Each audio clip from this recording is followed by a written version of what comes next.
നമുക്ക് വീണ്ടും ദൈവസേനയിൽ ഇങ്ങനെ ഒത്തുകൂടുവാനായിട്ട് ദൈവം നൽകിയ നല്ല അവസരത്തിനായി ഞാൻ ദൈവത്തെ നന്ദിയോടെ സ്തുതിക്കുന്നു. फिर से प्रभु के सन्मुख एकत्रित होने के लिए प्रभु ने दिया हुआ अवसर के लिए प्रभु को धन्यवाद करता हूँ. നാം ഇന്ന് പാടുന്നതുപോലെ കർത്താവിന്റെ വരവ് ഏറ്റവും ആസന്നമായ ഒരു കാലഘട്ടത്തിലാണ് നാം ജീവിക്കുന്നത്. അങ്ങനെയെന്ന് വരികിലെ നാം ഒരുങ്ങിയിട്ടുണ്ടോ എന്ന് ദൈവസേനയിൽ ചോദിക്കണം. यदि ऐसी अवस्था है तो क्या हम लोग तैयार हुए हैं? ये प्रभु के संबंध में हमें पूछना है. നാം പലപ്പോഴും പറയാറുണ്ട് ഞാൻ തയ്യാറായിട്ടുണ്ട് എന്ന്. പക്ഷേ കർത്താവ് നോക്കുന്ന അവസരത്തിൽ നമ്മുടെ ജീവിതം എങ്ങനെയുള്ളതെന്നാണ് കർത്താവ് പരിശോധിക്കുന്നത്. कई बार हम कहते हैं कि मैं तैयार हुआ हूँ, तो परमेश्वर देखने पर हमारा जीवित और जिंदगी कैसा है इस विषय को परमेश्वर देखता है. നമ്മൾ പലപ്പോഴും ഒരു ഇമോഷണലായിട്ട് ഒരു വികാരപരമായിട്ട് ഒത്തിരി കാര്യങ്ങളിലോട്ട് പോകണമെന്നുള്ളതല്ല, എന്നാൽ സ്ഥായിയായിട്ട് മാറ്റത്തിലേക്ക് നമ്മുടെ ജീവിതത്തെ നയിപ്പാനായിട്ട് കഴിയുന്നുണ്ടോ? एक इमोशनल वैकारिक एक विषय में एक फर्क होने वाला विषय नहीं है, लेकिन एक स्थिर होने वाला एक स्थायी हमेशा के लिए एक फर्क हमारे जिंदगी में आना चाहिए. ഈ ദിവസങ്ങളിലൊക്കെ നമ്മൾ എഫേസ്യ ലേഖനത്തിൽ നിന്നാണല്ലോ ദൈവവചനം ചിന്തിച്ചുകൊണ്ടിരുന്നത്. इस दिनों में हम लोग एफिसियों के किताब से हम लोग प्रभु का वचन से ध्यान कर रहे थे. നമ്മൾ കർത്താവിന്റെ നിറവിനോളം നിറഞ്ഞു വരുന്നവരാകണമെന്നുള്ളതാണ് നമ്മുടെ താല്പര്യം. हमारा परमेश्वर का सारी भरपूरी तक परिपूर्ण होने के लिए हमारी इच्छा है. അങ്ങനെയെന്ന് വരികിലെ നാം കഴിഞ്ഞ ദിവസങ്ങളിലൊക്കെ ചിന്തിച്ചത് കർത്താവിന്റെ തിരു സാന്നിധ്യം അനുഭവിപ്പാൻ നമുക്ക് കഴിയുന്നുണ്ടോ? क्या परमेश्वर का उस संगति को हम लोग क्या महसूस कर पा रहे हैं? നമ്മുടെ അകത്തെ മനുഷ്യൻ ശക്തിപ്പെടുന്നുണ്ടോ? क्या हमारा भीतर का मनुष्य शक्तिवंत होता है? നമ്മൾ ബലത്തോടെ കർത്താവിനെ ആരാധിപ്പാൻ സ്തുതിപ്പാൻ നമുക്ക് കഴിയുന്നുണ്ടോ? क्या हम शक्ति से परमेश्वर को आराधना और स्तुति कर पाते हैं? കർത്താവ് നമ്മുടെ ഹൃദയങ്ങളിൽ വസിക്കുന്നുണ്ടോ? क्या परमेश्वर यीशु मसीह हमारा हृदय में वास करते हैं? ക്രിസ്തുവിന്റെ സ്നേഹത്തിന്റെ നിറവ് അനുഭവിപ്പാനായിട്ട് കഴിയുന്നുണ്ടോ? परमेश्वर का प्रेम का भरपूरी क्या हम लोग महसूस कर पाते हैं? ഇതിനകത്ത് ഒരു ചിന്തനീയ ഒരു വാക്യമുണ്ട്. ഞാനത് വിട്ടുകളഞ്ഞിട്ടല്ല, ഞാനത് പിന്നെ പറയാമെന്ന് ഇങ്ങനെ ചിന്തിച്ചു. അത് ഇന്ന് ഞാൻ വായിപ്പാൻ താല്പര്യപ്പെടുന്നു. അത് 3-ാം അധ്യായത്തിന്റെ 20-21 വാക്യങ്ങളാണ്. एक चिंतित विषय है, मैं उसको छोड़ा नहीं हूँ. आज उस विषय से हम लोग बात करेंगे. उसका 3 का 20 और 21 वचन ഒന്ന് വായിക്കണം. നാം ചോദിക്കുന്നതിലും നനയ്ക്കുന്നതിലും അത്യന്തം പരമായി. क्या हमारा पूछने से और समझने से अधिक. ഇവിടെ ഇംഗ്ലീഷിലെ far more abundantly beyond all that we ask और थिंक ना പറഞ്ഞിരിക്കുന്നു. तो यहाँ पे कहते हैं कि जितना हम लोग सोचने से और उसका मांगने से परे उसके अधिक देने के लिए परमेश्वर शक्तिमान है. ഈ വാക്യം നമ്മൾ പലപ്പോഴും പറയാറുള്ളത് നമ്മുടെ ചില ജോലിയോടോ അല്ലെങ്കിൽ ശമ്പളം കിട്ടുന്നതിനെ കുറിച്ചൊക്കെയാണ് നമ്മൾ ചിന്തിക്കാറുള്ളത്. कई बार इस विषय को हम लोग इस वचन को अपना दफ्तर के विषय में, नौकरी में या तनख्वाह मिलने वाला विषय में हम लोग जोड़ करके बताते हैं. എന്നാൽ പൗലോസ് അപ്പോസ്തലൻ ഇത് പറഞ്ഞതിന്റെ അർത്ഥം എന്നാണെന്ന് വെച്ചാൽ നാം എന്തിനെ കുറിച്ചാണ് ചോദിക്കേണ്ടത്? तो पौलुस प्रेरित यहाँ पर ये विषय कहता है हमें किस विषय के लिए हमें मांगना है. അകത്തെ മനുഷ്യൻ ശക്തിപ്പെടാൻ പ്രാർത്ഥിച്ചിട്ടുണ്ടോ? हमारा भीतर का मनुष्य को और शक्तिवंत होने के लिए हमने प्रार्थना किया है नहीं? ക്രിസ്തു ഹൃദയത്തിൽ വസിക്കാനായിട്ട് നാം പ്രാർത്ഥിച്ചിട്ടുണ്ടോ? यीशु मसीह हमारा हृदय में वास करने के लिए हमने प्रार्थना किया है नहीं? ക്രിസ്തുവിന്റെ സ്നേഹത്തിന്റെ നിറവിലേക്ക് വരണമെന്ന് നാം താല്പര്യപ്പെട്ടിട്ടുണ്ടോ? क्या यीशु मसीह का भरपूरी कर लिए उस पे परिपूर्ण होने के लिए हमने प्रार्थना किया है या नहीं? അങ്ങനെയെന്ന് വരികിലെ ആ ചോദ്യങ്ങളാണ്, അതാണ് ഞാൻ ചോദിക്കുന്നതെങ്കിൽ നനയ്ക്കുന്നതെങ്കിൽ അതിൽ അത്യന്തം പരമായിട്ട് far more beyond and exceedingly great the way God want to help you. यदि उस तरीके से हम लोग मांगने पर तो उसको सामर्थ से उससे बढ़कर अधिक देने के लिए, उसके परे देने के लिए परमेश्वर शक्तिमान है. ഇതാണ് നമുക്ക് വാസ്തവത്തിൽ വേണ്ടിയത്. हमें यही वास्तव में चाहिए. എന്നാൽ നമ്മൾ പലപ്പോഴും സമ്പത്തിനെ കുറിച്ചോ അല്ലെങ്കിൽ നമ്മുടെ ഇന്നത്തെ സ്ഥിതിയെ ഒന്ന് മാറ്റി തരണം കർത്താവേ എന്ന് പറഞ്ഞു വെച്ചാൽ അതിനെക്കുറിച്ചൊക്കെയാണ് മഹിമ കൊള്ളാറുള്ളത്. तो हम भी कई लोग जो है हमारे आर्थिक स्थिति को, अभी आज का जो स्थिति है उसमें कुछ फर्क लाना है प्रभु, ऐसे प्रार्थनाओं में लगे रहते हैं. എന്നിട്ട് ആ വാക്യം അവസാനിക്കുമ്പോൾ യേശു ക്രിസ്തുവിലും എന്നേക്കും തലമുറയായും महत्व ഉണ്ടാകട്ടെ तो उसका अंत ऐसे होता है मसीह यीशु में उसका महिमा पीढ़ी से पीढ़ी तक युगानुयुग होती रहे. നമ്മുടെ തലമുറകൾക്ക് നമ്മൾ എന്താണ് കൊടുക്കാൻ താല്പര്യം? हमारे पीढ़ियों को हम क्या देने के लिए चाहते हैं? കുറെ സമ്പത്ത് ഉണ്ടാക്കി കൊടുക്കാനാണോ? बहुत धन बटोर करके देना है? എത്ര സമ്പത്തുണ്ടാക്കിയാലും അത് ചൊവ്വ നേരെ കൈകാര്യം ചെയ്തില്ല എന്ന് വരികിൽ കൂടി വന്നാൽ 2-3 തലമുറകൾ ഉപയോഗിക്കുമായിരിക്കും. जितना भी धन इकट्ठा कर लें उसका सही से इस्तेमाल नहीं करता है तो 2-3 पीढ़ी तक शायद चल सकता है. എന്നാൽ ദൈവവചനം പറയുന്നത് നീ ദൈവത്തെ വാസ്തവത്തിൽ ഭയത്തോടെ ഭക്തിയോടെ ജീവിപ്പാൻ കൊടുത്താലേ അത് 1000 തലമുറ വരെ അവന് പ്രയോജനപ്പെടുമെന്നാ. परमेश्वर का वचन कहता है कि यदि तुम उसको परमेश्वर को भक्ति पूर्वक उसको सेवा करने के लिए उस विषय अपने पीढ़ी को देते हैं, वो हजारों पीढ़ी तक वो रहने वाला युगानुयुग रहने वाला विषय है. ഏതാണ് നമുക്ക് വേണ്ടിയത്? क्या चाहिए हमें? നമുക്ക് 1000 തലമുറകൾക്ക് വേണമോ അതോ 1-2 തലമുറയ്ക്ക് വേണ്ടിയിട്ട് കുറച്ച് പണം സമ്പാദിച്ച് അവനെ കൈ കൊടുത്താൽ മതിയോ? क्या हमें 1000 पीढ़ी तक का विषय चाहिए या 1-2 पीढ़ियों के लिए धन इकट्ठा करके देना है? ഇവിടെ നമ്മൾ പ്രാർത്ഥിക്കേണ്ടത് കർത്താവേ അങ്ങയുടെ സ്നേഹം, അങ്ങയുടെ വിശ്വാസം, അങ്ങയോടുള്ള ഭക്തി, അങ്ങയുടെ സന്നിധി, അങ്ങ് എൻ്റെ ഹൃദയത്തിൽ വസിക്കുക, ഇതൊക്കെയാണ് എനിക്ക് ഞാൻ ചോദിക്കുന്നത്, അതാണ് ഞാൻ നനയ്ക്കുന്നത്. അതിൽ അത്യന്തം പരമായിട്ട് എന്നെ നടത്താൻ അങ്ങ് ശക്തനാണ്, അതിലാണ് ഉറക്കേണ്ടത്. परमेश्वर से कहना है कि आपकी ओर जो प्रेम और आपकी ओर जो विश्वास उसमें और भरपूरी होकर के उसके परे उसमें जीने के लिए परमेश्वर आप मुझे सहायता करना. നമ്മൾ ചുറ്റുപാട് നോക്കിയാൽ നമുക്ക് ബുദ്ധിമുട്ടാണ്.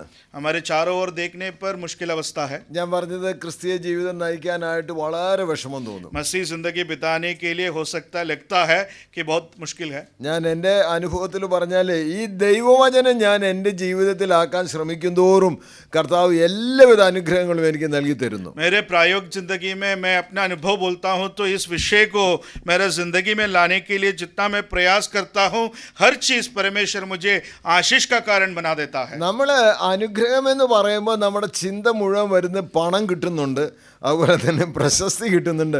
അതല്ല ഞാൻ പറഞ്ഞ അനുഗ്രഹം കേട്ടോ. मैंने जो आशीष के विषय में जो बोला है, हम लोग सोचते हैं कि वो धन मिलता है और प्रसिद्धि मिलती है, उस विषय के बारे में नहीं कहता हूँ. അനുഗ്രഹം എന്ന് പറഞ്ഞ ദൈവസന്നിധിയിൽ എനിക്ക് കർത്താവിനോട് കൂടെ വസിക്കാനുള്ള ഒരു അനുഭവം ലഭ്യമാകുകയാണ്. उसका आशीष ये है कि परमेश्वर के साथ नजदीक वास करने के लिए एक अनुभव मुझे मिलता है. എൻ്റെ പേര് KV സൈമൺ എന്നാണെന്ന് ഒരിക്കലും ഞാനല്ല വാസ്തവത്തിലെ ഗാനങ്ങൾ എഴുതിയ ആളും കവിതയൊക്കെ എഴുതിയത്, അത് വേറെ KV സൈമണാണ്. आपका नाम KV साइमन है तो भी जो गीत लिखने वाला वो कोई दूसरा KV साइमन महाकवि है. അദ്ദേഹം ആറന്മുളയുള്ള ആളാ, ഞാൻ ഇപ്പം താമസിക്കുന്നത് യെരുശലേമിലാണ്. तो मैं अभी यरूशलेम में वास करता हूँ लेकिन वो व्यक्ति आरामुला में है. ഞാൻ പറഞ്ഞു വരുന്നതിൻ്റെ താല്പര്യം, എനിക്ക് ഗാനത്തോട് അറിയില്ല, അതിന് ഒരു അഭിരുചിയും ഇല്ലാത്ത ഒരാളാണ്. गीत गाने का विषय में अभिरुचि मेरा कम है. എന്നാൽ ഒരു ദിവസം ദൈവവചനം വായിച്ച് ധ്യാനിക്കുമ്പോൾ എനിക്ക് ഒരു ലിഫ്റ്റിംഗ് അപ്പ് എക്സ്പീരിയൻസ് ഉണ്ടായി. तो मुझे एक दिन परमेश्वर का वचन पढ़ते समय एक ऊपर उठाता हुआ एक ऐसा अनुभव हुआ. ഞാൻ അറിയാതെ ഒരു ഗാനം എഴുതി. ऐसे मुझे अनजानी में मैंने एक गीत लिख दिया. അപ്പോൾ എനിക്ക് സംശയം അതൊക്കെ ഈ കീബോർഡ് അനുസരിച്ചൊക്കെ ആണോന്നോ, അതിൻ്റെ എന്താ അതിന് പറയാമെന്ന് അറിയില്ല, നിങ്ങൾക്കറിയാമല്ലോ, അതൊന്നും എനിക്ക് അറിയില്ല. तो उसका ताल के अनुसार या उसके हिसाब से जो म्यूजिक है उस हिसाब से क्या है मुझे मालूम नहीं. പാടിയ പാട്ട് മുഴുവൻ ഞാൻ ഇവിടെ പാടുന്നതിൽ ഒരു വരി നിങ്ങൾക്ക് വേണ്ടി പാടാം. അത്യുന്നതനാം സർവശക്തനാ കർത്താവിനെ വാഴ്ത്താം. ഈ പാട്ട് അത് ഒത്തിരി സമയം ഇരുന്ന് പാടി, അത് മാത്രമല്ല ഭയങ്കര നിർബന്ധം തോന്നി അത് എഴുതി, അത് ഞാൻ ചിലരെ പഠിപ്പിക്കുകയും ചെയ്തു. तो ये वचन जो गीत गाया है वो वचन बहुत निर्बंध से मतलब उसको मैंने गाया है, बहुत समय परमेश्वर को आराधना किया है और वो जबरदस्ती मैंने उसको लिख भी दिया है. ഞാനത് ഈ കീബോർഡൊക്കെ വെച്ച് വായിക്കുന്ന സഹോദരന് കൊടുത്തപ്പോൾ പുള്ളി പറഞ്ഞു, സാറേ ഇത് എക്സാക്ട്ലി ഈ ബോർഡിനകത്ത് ഈ കീബോർഡിൽ വരുന്ന കീസൊക്കെ വെച്ചാണ് എഴുതിയിരിക്കുന്നതെന്ന്. तो मैंने एक व्यक्ति को उस गाना लिखने वाला उसका म्यूजिक करने वाले को दिया तो उन्होंने कहा कि ये जो आपने लिखा है वो म्यूजिक अपना कीबोर्ड का उस की के अनुसार आपने ये लिखा है. ഞാനിത് പറയാൻ കാര്യമുണ്ടായത് എൻ്റെ കഴിവല്ല, എന്നാലേ ദൈവ സാന്നിധ്യം സന്നിധിയിൽ ഇരിക്കുമ്പോൾ അനുഗ്രഹങ്ങൾ പല നിലകളിലാണ് ദൈവം തരുന്നത്. तो कहने का वो मेरा काबिलियत नहीं है, परमेश्वर का संगति में बैठने पर वो बहुत अलग अलग रीति से भिन्न भिन्न रीति से परमेश्वर का आशीष हमें मिलता है. എൻ്റെ ഭാര്യ ഒരു അവസരത്തിൽ ഒരു കഥ എഴുതി. കഥ എന്ന് വെച്ചാൽ ഒരു നോവലറ്റ് എഴുതി. അതിന് പേര് എന്താണ്, മിന്നാമിനുങ്ങുകൾ എന്നാ പേര്. तो उसका आपके वाइफ ने पत्नी ने उसका एक नॉवल लिखा है, उसका नाम ഫയർഫ്ലൈസ്. ഫയർഫ്ലൈസ്. ഞാനിത് പറഞ്ഞത് അത് വായിച്ചവരെല്ലാം പറഞ്ഞു ഇത് ഭയങ്കര ഒരു അനുഭവമാണല്ലോ. നോർത്ത് ഇന്ത്യൻ മിഷൻസിനെ കുറിച്ചാണ് എഴുതിയത്. ये उत्तर भारत के मिशन के विषय में उसमें लिखा है, तो उन्होंने कहा कि एक बहुत बड़ा संभव है. പലരും കർത്താവിന് വേണ്ടി പലയിടങ്ങളിൽ പ്രക്ഷോഭിക്കുന്നുണ്ട്, പക്ഷെ നമ്മൾ പലപ്പോഴും അറിഞ്ഞിട്ടില്ലെന്നേ ഉള്ളൂ. तो हम लोग परमेश्वर के लिए कहीं लोग भिन्न भिन्न जगहों में प्रक्षोभित होते हैं, हम उसके बारे में जानकारी नहीं है. സാധാരണ ഇരുന്നിട്ട് അങ്ങനെയൊന്നും കഥ എഴുതാൻ സ്പിരിറ്റ് ഒന്നും ഇല്ലാത്ത ഒരാളാണ്. ऐसे बैठ करके कुछ कथा लिखने के लिए ऐसा कोई स्पिरिट नहीं है. ഞാൻ പറഞ്ഞതിൻ്റെ താല്പര്യം, നമുക്ക് ദൈവത്തിൻ്റെ അനുഗ്രഹങ്ങളെക്കുറിച്ച് നാം ചിന്തിക്കുമ്പോൾ നമ്മൾ ഭൗതിക ചിന്തകളിലല്ല, ദൈവാലോചനയ്ക്ക് വേണ്ടി കീഴ്പ്പെടുമ്പോൾ ദൈവം തരുന്ന അനുഗ്രഹങ്ങളാണ് നമുക്ക് സാഹിത്യമാക്കേണ്ടത്. परमेश्वर का संगति में बैठने पर परमेश्वर देता हुआ उनके जीवन के लिए, हमारे जीवन के लिए, और जो भौतिक विषय में नहीं, परमेश्वर का काम के विषय में, उसके लिए हमें जो आशीष मिलता है उसके बारे में सोचना है. നാം പാടിയ പല പാട്ടുകളും അങ്ങനെ കർത്താവിൻ്റെ ദാസന്മാർ ആത്മാവിനാൽ നിറയപ്പെട്ട് എഴുതപ്പെട്ട പാട്ടുകൾ. हमने गाया हुआ सारे गीत जो है परमेश्वर के दास लोगों ने ऐसे आत्मा में भर करके लिखा हुआ गीत है. പാട്ടെഴുതുക മാത്രമല്ല, ദൈവത്തിൻ്റെ ആലോചന ലഭിക്കാനായിട്ട് ദൈവസേനയിൽ കാത്തിരിക്കാനായിട്ട് കഴിയുമോ?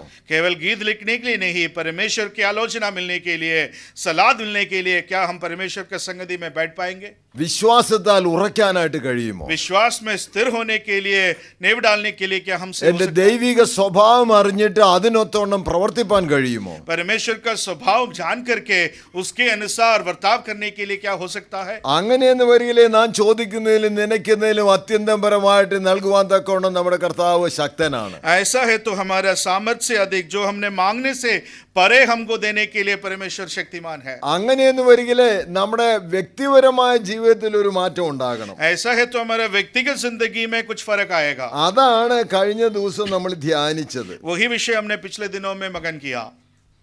പൂർണ്ണ വിനയം, സൗമ്യത, ദീർഘക്ഷമ, അതേപോലെ തന്നെ സ്നേഹത്തിൽ അന്യോന്യം പൊറുത്തുകൊണ്ടുള്ള ജീവിതശൈലി. एक पूरा प्रेम से और धीरजवंत होकर के एक दूसरे से क्षमा दे करके जीने वाला एक जिंदगी.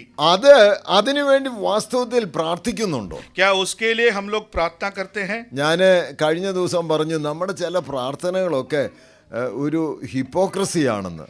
तो हमारा कहीं पिछले दिनों में जब मैंने बोला है कि हमारा कहीं प्रार्थना एक झूठ भाव अंदर रहता है. കർത്താവേ എന്നിൽ ഒരു മാറ്റം തരണേന്ന് പ്രാർത്ഥിക്കുന്നെങ്കിലും മാറ്റം അങ്ങനെയൊന്നും വേണമെന്ന് എനിക്ക് റിയൽ ആയിട്ടില്ല.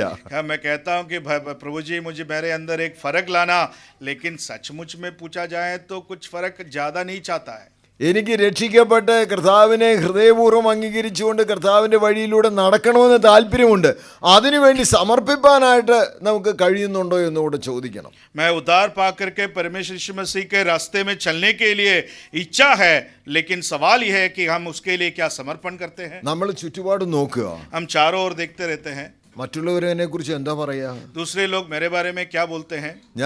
ഞാൻ വാസ്തവത്തിൽ സ്നാനം എടുത്താൽ മറ്റുള്ളവർ എന്നെ കളിയാക്കുമോ? क्या मैं वास्तव में बपतिस्मा लूंगा तो क्यों दूसरे लोग मेरा मजाक उड़ाएंगे? ഒരു വെള്ളക്കാരി എന്നോട് വന്ന് പറഞ്ഞു എനിക്ക് സ്നാനപ്പെടണമെന്നുണ്ട്.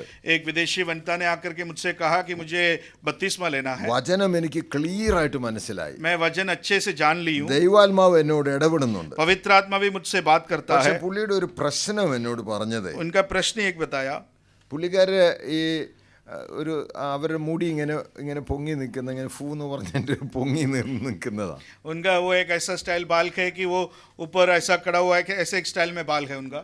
അപ്പോൾ പുള്ളിക്കാരി പറഞ്ഞു ഞാൻ ഇങ്ങനെ വെള്ളത്തിൽ മുങ്ങിയാൽ അതിങ്ങനെ നമ്മുടെ നാടൻ ഭാഷ പറഞ്ഞാൽ കോഴി വെള്ളത്തിൽ വീണ പോലെയായി പോകും. तो कहते हैं कि वो बाल, वो जब मैं पानी में बपतिस्मा लेने के लिए जब डूब जाएगा तो वो बाल भी जो है वो बिक जाएगा. അപ്പോൾ പുള്ളിക്കാരി പറഞ്ഞു ഞാനൊരു പ്ലാസ്റ്റിക് കവർ ഇങ്ങനെ ഇട്ടിട്ട് പാസ്റ്റർ എന്നെ ഒന്ന് സാധനപ്പെടുത്തും. उन्होंने बोला कि मैं एक ऐसा प्लास्टिक का कवर डाल देती हूँ, आप मुझे बपतिस्मा दो.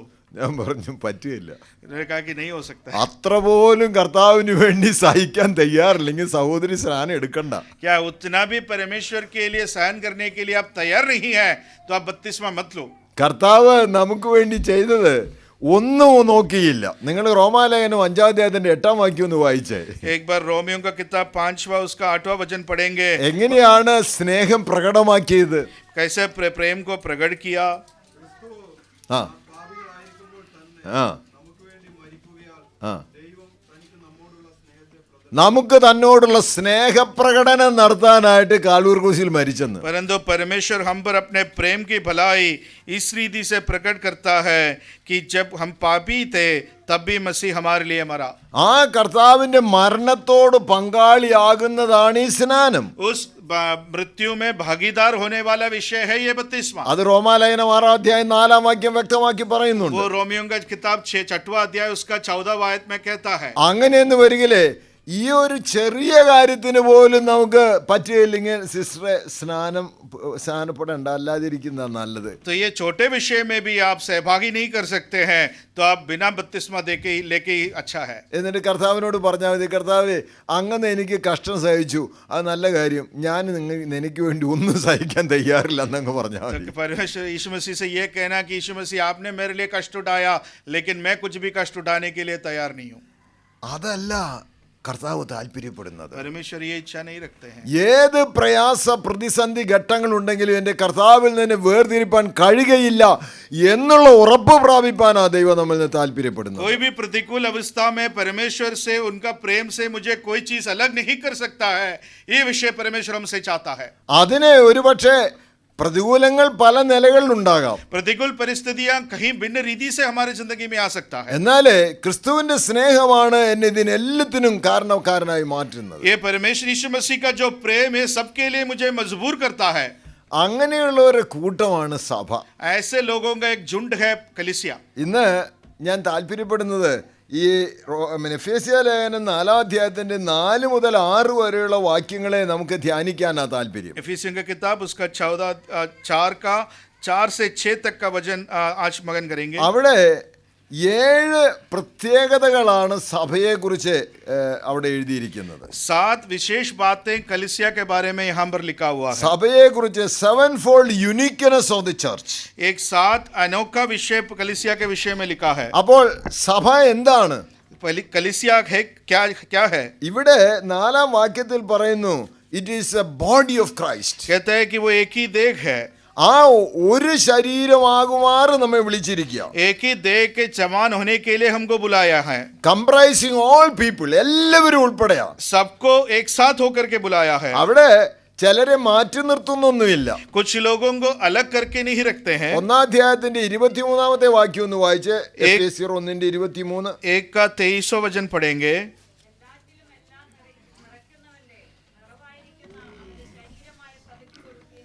അവിടെ എല്ലാവരും ഉൾപ്പെടെയാണ് ദൈവം നിറയ്ക്കാനായിട്ട് ये താല്പര്യപ്പെടുന്നത്. उसी का देह है, उसी का परिपूर्णता है जो सब में सब कुछ पूर्ण करता है. यहाँ पे सबको इकट्ठा किया है. അവിടെ യാതൊരു മാറ്റവുമില്ല, എല്ലാവരും ഒന്നാ. कोई बदलावट नहीं है, वो सब एक है. നമ്മൾ വാസ്തവത്തില് ഒന്നായിട്ടാണോ ജീവിക്കുന്നതെന്ന് ചോദിക്കണം. हम एक होकर के क्या जिंदगी बिताते हैं? ഈ 2-ാം അധ്യായത്തിന്റെ 16-ാം വാക്യം ഒന്ന് വായിച്ചേ. ഇനി 2 का 16 वचन पढ़ेंगे. ആ എല്ലാവരെയും ഒന്നാക്കി ദൈവത്തോട് നിരപ്പിക്കുന്ന ഒരു സംഭവമാണ് ഈ സഭയിലൂടെ നടക്കുന്നതെന്ന്. और क्रूस पर बैर को नाश करके इस द्वारा दोनों को एक देह बना करके परमेश्वर से मिलाया, वो सबको एक देह बना दिया. നമ്മള് ശരീരം എന്നുള്ള നിലയ്ക്ക് സഭയെ കാണാൻ കഴിയുന്നുണ്ടോ എന്ന് എന്റെ ചോദ്യം तो മുഴുവൻ. क्या कलीसिया को हम देह होकर के शरीर होकर के क्या देख पाते हैं? ഒരു ശരീരമായിട്ട് ദൈവം നമ്മെ ഉൾപ്പെടുത്തുന്നത് അല്ലെങ്കിൽ നമ്മെ കാണേണ്ടത്. हमें ऐसा विचार देखना है कि हम एक देह है. ഞാന് ഞങ്ങളുടെ വീട്ടിലെ ഉള്ള സഭയിലെ വളർന്ന ഒരാളാണ്. मैं अपने घर पे बड़ा हुआ, कलीसिया में बड़ा हुआ व्यक्ति हूँ. 68 വർഷം ഞങ്ങളുടെ വീട്ടിൽ തന്നെയാണ് സഭ ഉണ്ടായിരുന്നത്. 68 साल हमारे घर पे ही कलीसिया അപ്പൊ रही. എനിക്ക് സംശയം ഉണ്ടായിരുന്നു, സഭ കെട്ടിടമല്ലേ എന്നൊക്കെ എനിക്ക് ഭയങ്കര तो ചോദ്യങ്ങളുണ്ടായിരുന്നു. कई सवाल होता था, कलीसिया जो है एक मकान होना चाहिए था.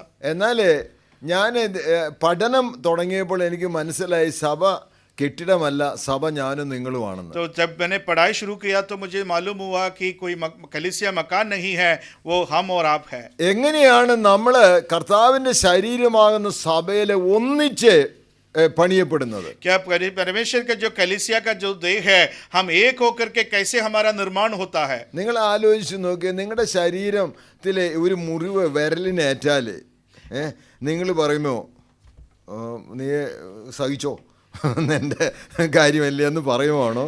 The whole body pains. एक उंगली को यदि चोट पहुंचा है तो क्या कोई कहेगा कि ये तुम्हारा प्रॉब्लम है, तुम सह लो? ऐसा नहीं, पूरा शरीर उसका जिम्मेदार है. അങ്ങനെയൊന്നും വരില്ലേ? സഭയില് നമ്മൾ വേദനപ്പെടുന്നത് എല്ലാവരും അനുഭവിക്കുന്ന വേദനയാണ് ഞാനും അനുഭവിക്കുന്നത്. तो कलीसिया में जो हर किसी के लिए, एक व्यक्ति के लिए जो दर्द है, वो मैं भी उसके लिए जो चोट है उस दर्द में मैं भी भाग होता हूँ. ഒരു ദിവസം ഞാൻ തിരുവനന്തപുരത്ത് തമ്പാനൂര് ആ റെയിൽവേ സ്റ്റേഷൻ്റെ ആ ബസ് സ്റ്റാൻഡിൻ്റെ ഒക്കെ ആ വഴിക്ക് ഞാനിങ്ങനെ നടക്കുക. ट्रिवांड्रम में तंबानूर की जगह में वहाँ पे रेलवे स्टेशन और बस स्टेशन के वाला रास्ते में मैं चलता था. അപ്പോൾ ഒരു വെള്ളക്കാരന് അതിലിങ്ങനെ നടന്നു പോകുന്നു. एक विदेशी गोरा व्यक्ति वहाँ पे चल रहा था. വളരെ സാവകാശത്തിൽ ഏതോ കൊണ്ട് ധ്യാനിച്ചുകൊണ്ട് നടക്കുന്ന പോലെ എനിക്ക് അദ്ദേഹത്തെ കണ്ടപ്പോൾ തോന്നി. ऐसा लगा कि कुछ तो ध्यान करते हुए आराम से चलते हैं. ഞാൻ അയാളുടെ അടുത്ത് ചെന്നേച്ച് പ്രൈസ് ദി ലോർഡ് ഹല്ലേലൂയ എന്ന് ഇത്തിരി ശബ്ദത്തിൽ പറഞ്ഞു. तो उनके पास जाकर के मैंने बोला कि प्रेज द लॉर्ड हालेलुया, ऐसा थोड़ा जोर से बोला. അപ്പോൾ പുള്ളി തിരിഞ്ഞേച്ച് പറഞ്ഞു, എന്നോട് ചോദിച്ചു, ആർ യു എ ബിലീവർ? तो वो पलट के मुझसे पूछा कि क्या आप विश्वासी हो? ഞാൻ പറഞ്ഞു യെസ്, ഞാനൊരു വിശ്വാസിയാണ്. അപ്പം ഞാൻ ഇദ്ദേഹത്തോട് ചോദിച്ചു, നിങ്ങൾ എന്നാ ഇവിടെയെന്ന്? तो उनसे मैंने पलट के पूछा तो आप इधर क्यों, कैसे आए हैं? അപ്പോൾ പുള്ളിക്കാരൻ പറഞ്ഞു, ഇന്ത്യയിലെ സഭ ഉപദ്രവത്തിലൂടെ പേഴ്സിക്യൂഷനിലൂടെ കടന്നു പോകുന്നു എന്ന് ഞങ്ങളുടെ സഭയിൽ അനൗൺസ് ചെയ്തു. അതുകൊണ്ട് ഞങ്ങൾ ഇന്ത്യയിലെ എല്ലാ സിറ്റികളിലും വന്ന് ഞങ്ങൾ പ്രാർത്ഥിക്കാനായിട്ട് ഞങ്ങൾ പലരും വന്നിട്ടുണ്ട്. तो उन्होंने कहा कि भारत में हमारा कलीसिया जो है, मसीह लोग प्रोसिक्यूशन से, उपद्रव से जाते हैं. तो ये हमारा कलीसिया में उधर बोला तो हम लोग एक झुंड होकर के भिन्न भिन्न सिटियों में, शहर में जाकर के हम लोग प्रार्थना करते हैं. അവിടെ നിന്ന് തന്നെ ഒരു ഹോട്ടലിൽ റൂം ബുക്ക് ചെയ്ത് ഇവിടെ വന്ന് എന്നിട്ട് സിറ്റിയെ നടന്ന് അപ്പോൾ ഓരോരുത്തരെ 4-5 പേരുള്ള ആളുകളാണ് ഓരോ സിറ്റികളിലും വന്ന് ഇറങ്ങിയത്. എന്നിട്ട് അവര് ഇവിടെയുള്ള സഭയ്ക്ക് വേണ്ടി പ്രാർത്ഥിക്കുക. तो एक छोटा 4-5 लोगों का झुंड होकर के हर शहर में आकर के वो वहीं से अपना होटल वगैरह बुक करके अलग अलग शहर में पूरा शहर घूमते हुए उसके लिए प्रार्थना करता है. അവർ പറഞ്ഞു, ഞങ്ങൾക്ക് ഇവിടെ ആരുമായിട്ടും ബന്ധമില്ല, താല്പര്യവുമില്ല ബന്ധപ്പെടാൻ. तो उन्होंने कहा कि यहाँ पे कोई भी किसी से हमारा कोई संबंध नहीं है, ना कोई ताल्पर्य है. അപ്പം ഞാൻ ചോദിച്ചു, എന്താണ് നിങ്ങളെ ഇങ്ങനെ ഇൻസ്പയർ ചെയ്തെന്ന്? तो आपने पूछा कि आपको ऐसे क्या इंस्पिरेशन मिला है? പുള്ളി എന്നെ ഇങ്ങനെ കെട്ടിപ്പിടിച്ച് പറഞ്ഞു, you are a brother to me. तो उन्होंने ऐसा गले लगा करके बोला कि आप मेरे भाई हो. അദ്ദേഹം പറഞ്ഞത്, നമ്മളെല്ലാവരും ഒരു ശരീരത്തിൻ്റെ അംഗങ്ങളാണ്. അപ്പോൾ നിങ്ങൾ വേദനപ്പെടുമ്പോൾ എനിക്ക് വേദനയുണ്ട്, ഞങ്ങളുടെ സഭയ്ക്ക് വേദനയുണ്ട്, അതുകൊണ്ട് ഞങ്ങൾ പ്രാർത്ഥിക്കാൻ വന്നതാണ്. उन्होंने बोला कि हम हर एक व्यक्ति जो है देह का एक एक अंग है. तो आपको जैसे द्रोह होता है या पीड़ा होती है तो हमें भी दर्द होता है, उसके लिए हम प्रार्थना करने आए हैं. അദ്ദേഹം പറഞ്ഞു, എൻ്റെ പേര് പറയാനോ ഞാൻ ഏത് സ്ഥലത്തുനിന്നോ ഒന്നും പറയാൻ താല്പര്യപ്പെടുന്നില്ല. നിങ്ങളെ കണ്ടതിൽ സന്തോഷം, നിങ്ങൾക്ക് വേണ്ടി ഞങ്ങൾ പ്രാർത്ഥിക്കുന്നു എന്ന് പറഞ്ഞ് അദ്ദേഹം പോയി. तो उन्होंने कहा कि मैं कोई अपना नाम या परिचय कोई भी बताना नहीं चाहता हूँ. आपको मुलाकात हुआ, अच्छा हुआ, मैं आपके लिए प्रार्थना करूँगा. ഞാൻ പറഞ്ഞത്, നമ്മൾ ഒരു ശരീരമാണ് ഈ സഭ എന്ന് നമ്മൾ ചിന്തിച്ചിട്ടുണ്ട്. मैंने कहने का ताल्पर्य हम एक देह है, एक शरीर है. മണിപ്പൂരുള്ള സഹോദരന്മാർക്ക് വേണ്ടി ഞാൻ കണ്ടിട്ടില്ല, പക്ഷെ അവർക്ക് വേണ്ടി പ്രാർത്ഥിക്കാൻ കഴിയുന്നുണ്ടോ? मणिपुर के भाई लोगों के लिए मैंने देखा नहीं, क्या हम लोग प्रार्थना कर पा रहे हैं? ആ ദിവസങ്ങളിലൊക്കെ ഞങ്ങൾ മണിപ്പൂരിൽ ഞാൻ പഠിപ്പിച്ച കുറേ സഹോദരന്മാരുണ്ട്. എനിക്ക് നല്ല കോണ്ടാക്റ്റ് ഉണ്ട്. അവിടുത്തെ വിഷമം അറിഞ്ഞിട്ട് ഞങ്ങൾ ഒത്തിരി പേരിരുന്ന് പലയിടങ്ങളിലിരുന്ന് പ്രാർത്ഥിച്ചുകൊണ്ടിരുന്നു. मणिपुर में पढ़ाया हुआ बहुत ही चले लोग, वहाँ के व्यक्ति लोग मेरे से संपर्क में है, मैं उनके लिए उस समय प्रार्थना करता रहा. അതേപോലെ ഇന്ത്യയുടെ ഓരോ സ്റ്റേറ്റിനു വേണ്ടിയും വേറെ ഇരുന്ന് പ്രാർത്ഥിക്കുക. കാരണം അവരെല്ലാം എൻ്റെ സഹോദരങ്ങളാണ്, കർത്താവിൻ്റെ ശരീരത്തിൻ്റെ ഭാഗമാണ് എന്ന് ഓർത്തിട്ട് പ്രാർത്ഥിക്കാൻ നമുക്ക് കഴിയുമോ? भारत का हर एक राज्यों का, भिन्न भिन्न राज्यों के लिए हम लोग याद करके प्रार्थना करते थे. क्या हम लोग ये सोच सकते हैं हम वो हमारे भाग है, हमारा देह का एक एक अंग है होकर के, क्या हम उनके लिए प्रार्थना कर सकते हैं? वन बॉडी, एक देह, കർത്താവിൻ്റെ ശരീരമാകുന്ന ഈ ബോഡി, ഈ സഭ, यीशु मसीह का देह इस कलीसिया. അത് എങ്ങനെയാണ് നമ്മുടെ ജീവിതത്തിൽ നമുക്ക് മനസ്സിലാക്കാൻ കഴിയുന്നതെന്നാണ് എനിക്ക് ഇന്ന് ചോദിക്കാനുള്ളത്. मेरा ये सवाल है कि वो विषय को मेरे ज़िंदगी में, मेरे व्यक्तिगत ज़िंदगी में इसको कैसे महसूस कर पाऊँगा. ഞാൻ പഠിപ്പിച്ച ഒരു പ്രിയ സഹോദരനും അദ്ദേഹത്തിൻ്റെ ഭാര്യയും ഈ കൊറോണ സമയത്ത് മരിച്ചുപോയി. അവർ ഡൽഹിയിൽ പ്രവർത്തിച്ചുകൊണ്ടിരുന്നു. मैंने पढ़ाया हुआ एक व्यक्ति और उनका पत्नी कोरोना के समय में उनका मृत्यु हो गया. 26 വർഷം അവിടെ പ്രവർത്തിച്ച ആളാണ്. दिल्ली में 26 साल वहाँ पे काम किया. ഒരു മകളേ ഉള്ളൂ. एक ही बेटी थी. ഞങ്ങൾ സങ്കടത്തോടെ കരയായിരുന്നു, കർത്താവേ ആ കുഞ്ഞിന് വേണ്ടി ആ പ്രൊവിഷൻസ് എല്ലാം അങ്ങനെ നൽകണമെന്ന്. तो मैं उनके लिए प्रार्थना में हम लोग रो रहे थे कि उस बेटी के लिए परमेश्वर सारा प्रावधान करने के लिए. ഞാനിത് പറഞ്ഞത് നമുക്ക് ഈ നാളുകളിൽ പ്രാർത്ഥിക്കേണ്ടത് കർത്താവിൻ്റെ ശരീരമാകുന്ന സഭയ്ക്ക് വേണ്ടിയിട്ടാണ്. हमें इन दिनों में ये प्रार्थना करना है कि परमेश्वर का कलीसिया जो देह है उसके लिए हम लोग प्रार्थना करना है. ഒരാൾ കൊരിന്ത്യർക്ക് എഴുതിയ 1-ാം ലേഖനം അതിൻ്റെ 12-ാം വാക്യം മുതൽ ഒന്ന് വായിക്കണം. 12 first Corinthians chapter 12 verse 12 onwards.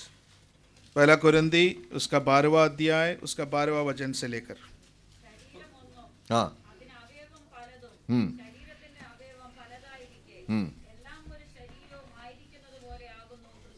ക്രിസ്തു എങ്ങനെയാണ്, ഏത് രീതിയിലാണ് നാം ശരീരത്തിന്റെ അംഗങ്ങളായി മാറുന്നത്? तो यीशु हम एक देह और उसका अलग अलग अंग कैसे होते हैं. അതിനെ അവയവം പലതും 13-ാം വാക്യം ശരീരത്തിന്റെ അവയവം പലതായിരിക്കെ എല്ലാം ഒരു ശരീരവും ആയിരിക്കുന്നത് പോലെയാകുന്നു. तो वो सब अंग अलग है लेकिन वो एक देह के समान है. അവിടെ യഹൂദനെന്നോ ജാതിയെന്നോ ഒന്നും വ്യത്യാസമില്ല. वहाँ पे यहूदी हो यूनानी हो क्या दास या क्या स्वतंत्र कोई फर्क नहीं. ഒരുവൻ ക്രിസ്തുവിലായോ അവൻ എൻ്റെ അംഗമാണ്, എൻ്റെ ശരീരത്തിന്റെ ഭാഗമാണ്. यदि एक कोई मसीह में हो गया तो उस शरीर का अंग है. വയനാട്ടിലെ അമ്പലവയലിൽ ഒരു സഹോദരനുണ്ട് എനിക്ക്. वयनाड में अम्बलवेल जगह के नाम में एक भाई है. ഞാൻ അദ്ദേഹത്തെ കണ്ടിട്ടില്ല. मैंने उनसे कभी देखा नहीं हूँ. അദ്ദേഹത്തെ കഴിഞ്ഞ ഇടയ്ക്ക് ഞങ്ങൾ അദ്ദേഹത്തെ പോയി വിസിറ്റ് ചെയ്തു, കണ്ടു. पिछले अभी हाल ही में उनको जाकर के हम लोग मिले. വീട്ടിലെ ദാരിദ്ര്യമൊക്കെ ആയതുകൊണ്ട് 8ാം ക്ലാസ്സിൽ പഠിക്കുമ്പോൾ തന്നെ ജോലി ചെയ്യാൻ തുടങ്ങി. तो उनका घर परिवार में थोड़ा दरिद्र का अवस्था है तो वो गरीबी है करके 8वीं में उन्होंने काम करना शुरू किया. സന്തോഷം എന്നാ പുള്ളിയുടെ പേര്. उनका नाम संतोष है. അദ്ദേഹം കുരുമുളക് പറിക്കാനായിട്ട് ഒരു മരക്കൊമ്പയിൽ കയറിയതാ. वो पेपर उसको कलेक्ट करने के लिए वो एक झाड़ में चढ़े. ആ ചവിട്ടിയതും പിടിച്ചതും പിന്നെ ഇത് വിട്ടുപോയി താഴെ വീണു. എന്നിട്ട് പുള്ളിയുടെ ഈ ബാക്ക് ബോണ് പൊട്ടിപ്പോയി. तो वो वहाँ से उसमें से जिसमें वो पैर रख के वो जो डाली जो है वो टूट गए, वो नीचे पड़े और उनका पीछे का जो हड्डी है वो टूट गया. ഇപ്പം 35 വർഷമായിട്ട് കിടപ്പില്ല. अभी 35 साल से वो बिस्तर पर है. അപ്പോൾ പുള്ളിയെ താഴോട്ട് വീണപ്പോൾ അന്നത്തെ രീതി അനുസരിച്ച് കുഞ്ഞുങ്ങൾ വീണ് കഴിഞ്ഞാൽ ഒന്നിങ്ങനെ കുടയുമല്ലോ, അങ്ങനെ ഒന്ന് ഇതാക്കി. അപ്പോൾ പുള്ളി പറഞ്ഞ് ബാക്കി പൊട്ടാനുള്ളതും കൂടെ പൊട്ടി. तो उन्होंने बोला कि अभी उस समय जब गिरा तो करके कोई तो उठा करके ऐसे हिलाया तो जो बाकी टूटना था वो भी टूट गया. അന്ന് ആ ഭാഗത്തൊന്നും ഹോസ്പിറ്റലില്ല. ഉടനെ മെഡിക്കൽ കോളേജ് കൊണ്ടുവരാനായിട്ട് പിന്നെ ഒരു ജീപ്പിലാണ് എടുത്തു കൊണ്ടുവന്നത്. तो उस समय कोई वहाँ पर कोई अस्पताल नहीं है तो मेडिकल कॉलेज में जाने के लिए एक जीप में डाल करके ले आए. അപ്പോൾ ഇങ്ങനെ എടുത്താ കൊണ്ടുവന്നത്. അപ്പോൾ ഇനി ഇങ്ങനെ ഒടിയാനുള്ളതും കൂടെ ഒടിഞ്ഞു. तो कहते हैं कि ऐसे बेंड करके उनको लाया तो जो बिछा हुआ था वो भी टूट गया.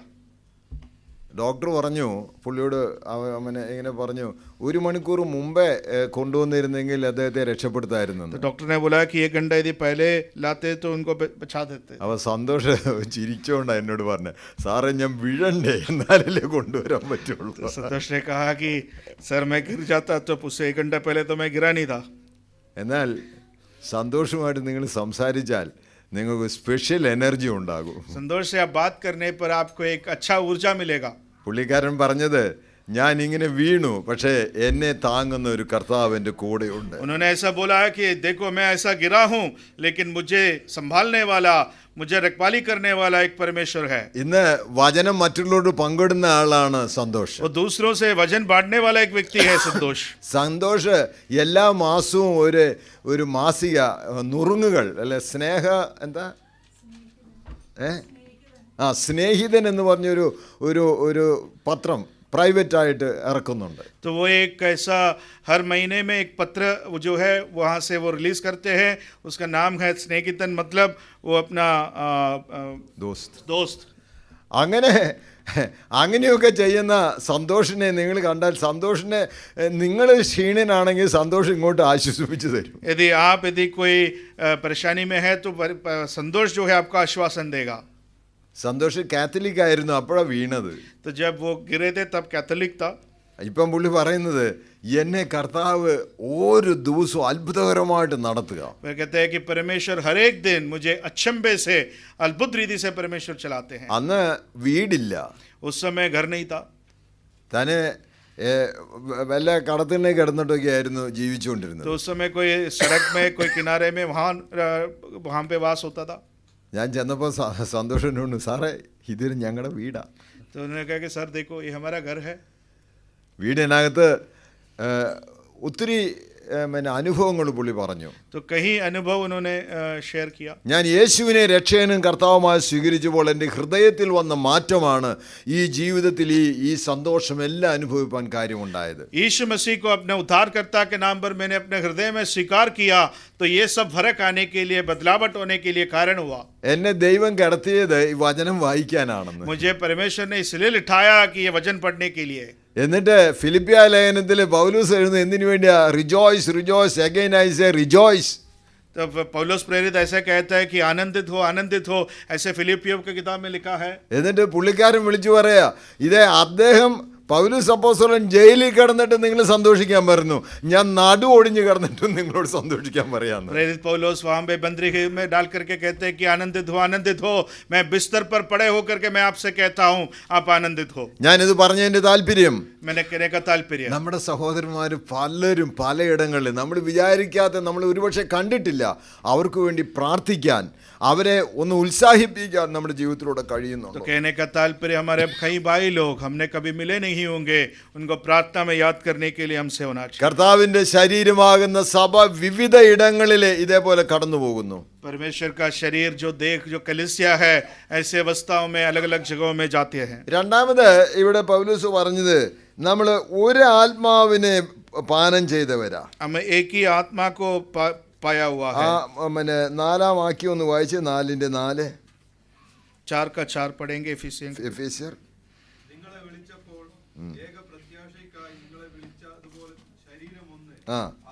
ആത്മാവ് ഒന്ന്, ഒരേ ആത്മാവാ പ്രാപിച്ചത്.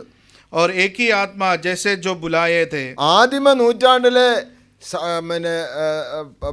ഇവർക്ക് അപ്പോസ്തലന്മാർ വിചാരിച്ച് നമുക്ക് ലഭിച്ച ആത്മാവ് നമ്മുടെ സ്പെഷ്യൽ, മറ്റാർക്കും ഇല്ലെന്നാ. तो अपोस्तल ने उस समय आदि में उन्होंने ये सोचा कि हमें जो पवित्र आत्मा मिला है वो हमारे लिए अनोखा है और किसी को नहीं है. എന്നാൽ പത്രോസിന് ദൈവം ഒരു ദർശനം കൊടുത്തു. पत्रोस को परमेश्वर ने एक दर्शन में ये दिखाया. എന്നിട്ട് പറഞ്ഞു, ഇതേ രണ്ടുപേരും നിന്നെ വിളിക്കാനായിട്ട് അവരുടെ കൂടെ പോയി അവരുമായിട്ട് വചനം പങ്കുവെക്കാൻ. तो कहता है कि 2 लोग तुम्हें बुलाने के लिए आते हैं, उनके साथ चले जाओ, वहां पे वचन फाड़ दो. അത് അപ്പോസ്തലരുടെ 10-ാം അധ്യായത്തിലാണ് നമ്മൾ वाയിക്കുന്നത്. प्रेरितों का काम 10वां अध्याय में हम लोग ये पढ़ते हैं. അവിടെ ചെന്ന് കൊർന്നല്യോസിന്റെ വീട്ടിൽ പുള്ളി വചനം സംസാരിച്ചു കൊണ്ടിരുന്നപ്പോൾ ദൈവാത്മാവ് അവരിൽ വന്നു.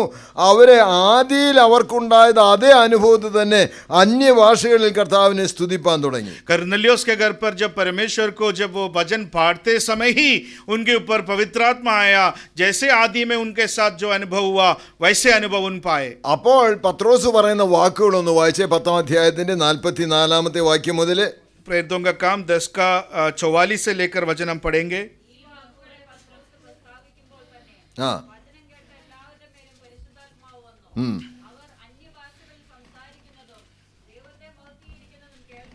हाँ.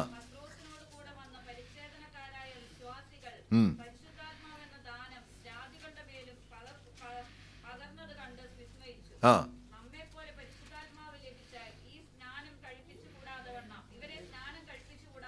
हाँ. हाँ.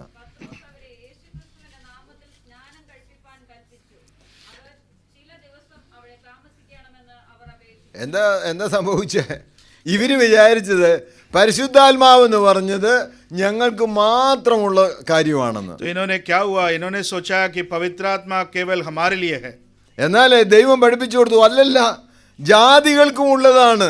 परमेश्वर ने ये सिखा दिया है कि वो अन्य जातियों के लिए भी है। എല്ലാവരും ദൈവാത്മാവിനാൽ നിറയപ്പെടണം. हर कोई परमेश्वर से पवित्र आत्मा से भर जाना है। പൗലോസ് തിരിച്ച് യെരുശലേമിൽ വന്നു. पत्रोस जब वापस പത്രോസ് യെരുശലേമിൽ വന്നപ്പോൾ അവിടെയുള്ള സഹോദരന്മാരെല്ലാം കൂടെ പറഞ്ഞു, ഇത് സംഭവം ശരിയല്ല, ഇയാൾ പോയിട്ട് ആരുടെ കൂടെ കൂട്ടായ്മ കൂടിയത്? तो वापस लौट करके आए तो भाइयों ने बोला कि आप किनके साथ संगति करके आ रहे हैं? ജാതികളുടെ കൂടെ പോയോ? अन्य जातियों के साथ गए क्या? നമുക്ക് ചിന്തിക്കണം, അടുത്ത് കൂട്ടായ്മ വേണോ വേണ്ടിയെന്ന്. सोच रहा है कि हमें अगला संगति चाहिए नहीं चाहिए। 11 അധ്യായത്തിന്റെ 17-18 വാക്യങ്ങൾ വായിച്ചു. 11 का 17 वचन और 18 वचन पढ़ेंगे। പൗലോസ് അപ്പോസ്തലൻ എല്ലാ കാര്യങ്ങളും വിവരിച്ചു പറഞ്ഞു. അപ്പോൾ പറഞ്ഞ കാര്യമാണിത്.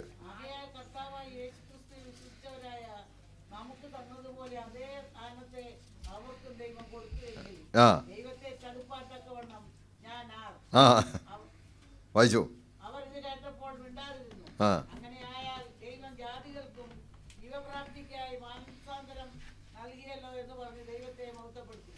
എന്താ സംഭവിച്ചേ? क्या हुआ? അപ്പോൾ ജാതികളും കൂടെ. അപ്പം ഞാൻ ഇന്നലെ പറഞ്ഞതിൻ്റെ ബാക്കി കൂടാത്തത് ഒന്ന് ചേർത്ത് പറയാം. നിറത്തിലല്ല കാര്യം. जैसे मैंने बताया, कल बताया, उसके साथ जोड़ करके बताता हूँ, कोई वर्ण में कोई कार्य नहीं है।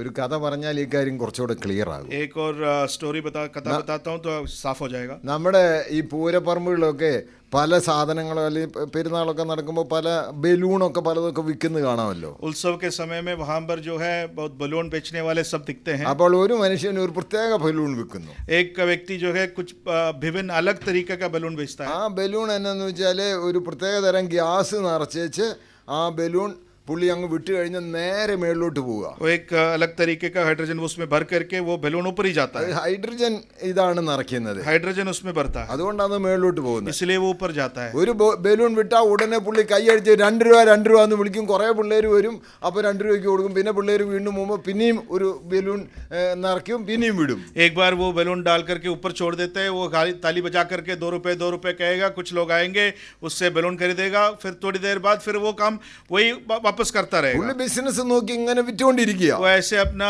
बिजनेस जो है वो बेचते रहा है। അപ്പോൾ സാമ്പിളിന് വേണ്ടിയാണ് ഒന്ന് പച്ച വിട്ടു, പിന്നെ ഒന്ന് വെള്ള വിട്ടു, പിന്നെ ഇങ്ങനെ ഓരോ കളർ ഇങ്ങനെ വിട്ടുകൊണ്ടിരിക്കുക. कभी वो अपने सैंपल की तरफ है, वो कभी हरा भेजा, कभी सफेद भेजा। ഒരു പയ്യന്റെ കയ്യിൽ കാശില്ല.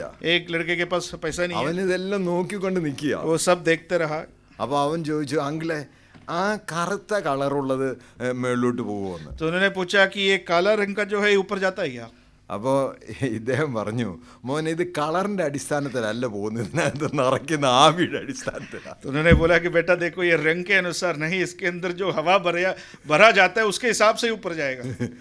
നമ്മൾ പലപ്പോഴും ചിന്തിക്കുന്നത് കളറിന്റെ അടിസ്ഥാനത്തിലാണെന്ന്. तो हम लोग कई बार सोचते हैं कि रंग के अनुसार है। അല്ല, പൗലോസ് പത്രോസ് ഇവിടെ വന്ന് ഈ വിവരങ്ങളെല്ലാം പറഞ്ഞപ്പോൾ അവര് ദൈവത്തെ മഹത്വപ്പെടുത്തി, ജാതികൾക്കും കൂടെ ഈ ആത്മാവിനെ നൽകിയല്ലോ എന്ന് പറഞ്ഞ് ദൈവത്തെ സ്തുതിപ്പാൻ തുടങ്ങി. तो पत्रोस यहाँ पर के आकर के उन्होंने यह सब कहने के बाद तब तो परमेश्वर ने अन्य जातियों को भी जीवन के लिए मनफिराव का दान दिया करके परमेश्वर को महत्व किया। നമുക്കൊരു കാര്യം മനസ്സിലാകണം, ദൈവം തന്റെ ആത്മാവിനാൽ എല്ലാവരെയും നിറയ്ക്കുന്നുണ്ട്. हमें एक चीज समझना है कि परमेश्वर से, पवित्र आत्मा से परमेश्वर सबको भरता है। യഹൂദനുമല്ല, യഹൂദന് മാത്രമല്ല, സകല ജാതികളെയും തന്റെ ആത്മാവിനാൽ നിറയ്ക്കുന്നു. कोई यहूदी नहीं, यूनानी, कोई जाति नहीं, सबको परमेश्वर आत्मा से भरता है। ഈ കഴിഞ്ഞ ദിവസം ഞാൻ ദൈവവചനം ഇങ്ങനെ ധ്യാനിച്ചപ്പോഴേ നിങ്ങളൊന്ന് എടുത്തു, വെളിപ്പാട് പുസ്തകം അതിൻ്റെ प्रकाशित वाक्य 9:7.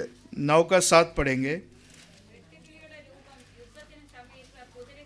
അതല്ല 7:9 നോക്കി.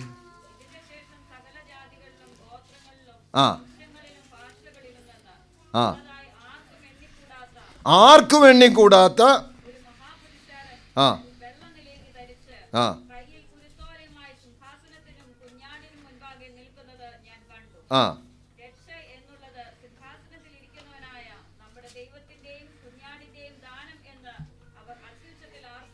ആ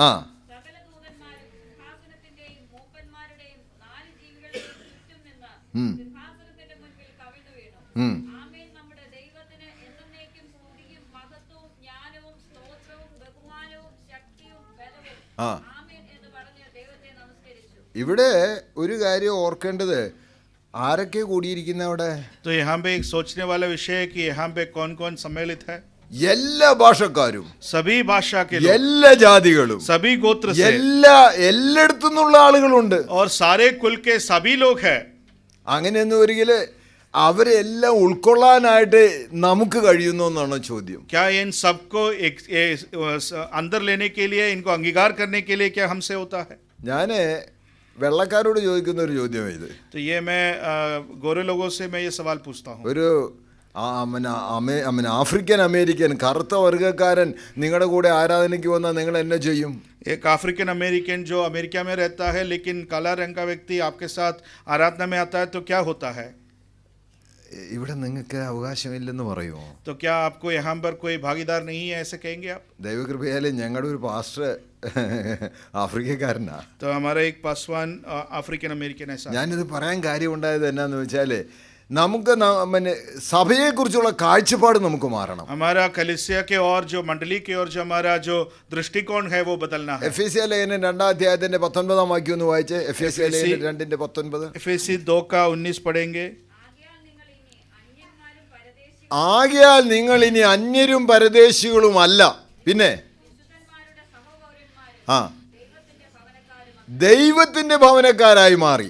इसलिए तुम अब परदेशी और मुसाफिर नहीं रहे, परंतु पवित्र लोगों के संगी, स्वदेशी और परमेश्वर के घराने के हो गए। ഇതെങ്ങനെയാ സംഭവിച്ചത്? ये कैसे हुआ है? ഗലാത്യ ലേഖനം 3-ാം 26 വാക്യം വായിച്ചു. गलातियों का किताब उसका 3:26 पढ़ेंगे। ക്രിസ്തയേശുവിലെ വിശ്വാസത്താൽ നിങ്ങൾ എല്ലാവരും ദൈവത്തിന്റെ മക്കളായി മാറി. मसीह यीशु के जो विश्वास में है तुम लोग परमेश्वर के संतान बने। നാം ദൈവത്തിന്റെ ഭവനക്കാരായി മാറി. हम उनके घराने के लोग हो गए। നമ്മുടെ ജീവിതത്തിൽ വ്യത്യാസം ഉണ്ടായി. हमारे जीवन में फर्क आया है। ദൈവത്തിന്റെ ഭവനക്കാരാകാനായിട്ട് നമുക്ക് എങ്ങനെയാ സാധ്യമായത്? क्या हमसे उनका घराने के होने के लिए हमसे कैसे हुआ? നമ്മുടെ പിറവിയുടെ കാര്യം കൊണ്ടാണോ അതോ നമ്മുടെ സ്വന്തം ചോയ്സ് കൊണ്ടാണോ? क्या हमारा जन्म के हिसाब से या हमने हमारी कोई चुनौती के कारण है?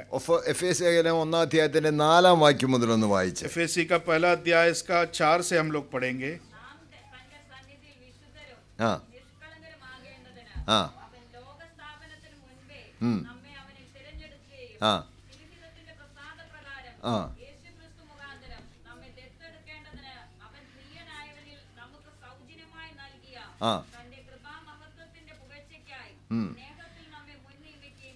ഇതെല്ലാം ദൈവം ചെയ്തതാ. ये सब परमेश्वर ने किया है। ഇനി 2:8-9 വായിക്കുക. उसका 2:8 और 9 पढ़ेंगे। എങ്ങനെയാണ്? कैसा है? കൃപയാലല്ലോ നിങ്ങൾ വിശ്വാസം മൂലം രക്ഷിക്കപ്പെട്ടിരിക്കുന്നത്. തുടരൂ, വായിക്കൂ. അതിന് നിങ്ങൾ കാരണമല്ല, ദൈവത്തിന്റെ ദാനം അത്രയാകുന്നു. ആരും പ്രശംസിക്കാതിരിപ്പാൻ പ്രവർത്തികളും കാരണമല്ല. മതി അത് 10-ാം വാക്യം. ओके, हिंदी लो वाइचो। क्योंकि विश्वास के द्वारा अनुग्रह से ही तुम्हारा उद्धार हुआ है, और ये तुम्हारी ओर से नहीं वरना परमेश्वर का दान है, और न कर्म के कारण, ऐसा न हो कि कोई घमंड करे। നിങ്ങളുടെ ഭംഗി കണ്ടിട്ടല്ല കേട്ടോ, आपका कोई भंगी देख करके या खूबसूरती देख करके, നിങ്ങളുടെ കുടുംബശ്രേഷ്ഠത കൊണ്ടല്ല, तुम्हारा कोई परिवार का श्रेष्ठता देख कर ദൈവം नहीं। നിങ്ങളെ സ്നേഹിച്ചു, परमेश्वर ने तुमसे प्रेम किया, ദൈവം തിരഞ്ഞെടുത്തു. परमेश्वर ने तुमको चुना। എന്ന് തിരഞ്ഞെടുത്തു? कब चुना?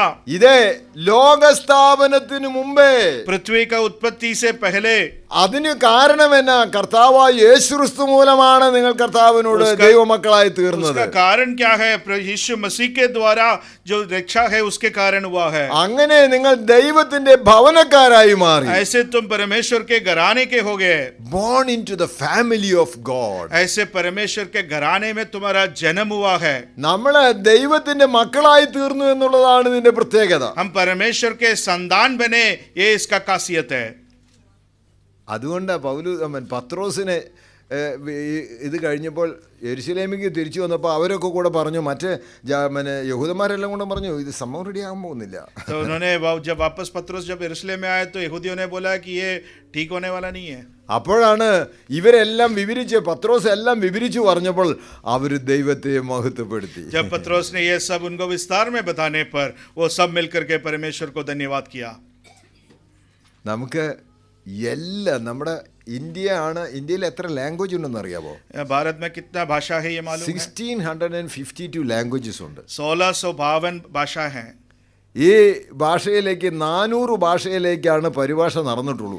अभी 400 भाषा में केवल बाइबल का परिवर्तन हुआ है. ദൈവവചനം ഇപ്പോഴും 200 ഭാഷയിലോട്ട് പരിഭാഷ നടന്നുകൊണ്ടിരിക്കുന്നു. अभी 200 भाषा में और विवर्तन अनुवाद हो रहा है. ഇവരെല്ലാം കർത്താവിനെ ആരാധിക്കുന്ന ഒരു അനുഭവം നിങ്ങൾ നോക്കിയിട്ടുണ്ടോ? ये सारे मिलकर के परमेश्वर को आराधना करने वाला विषय एक बार सोच करके देखो.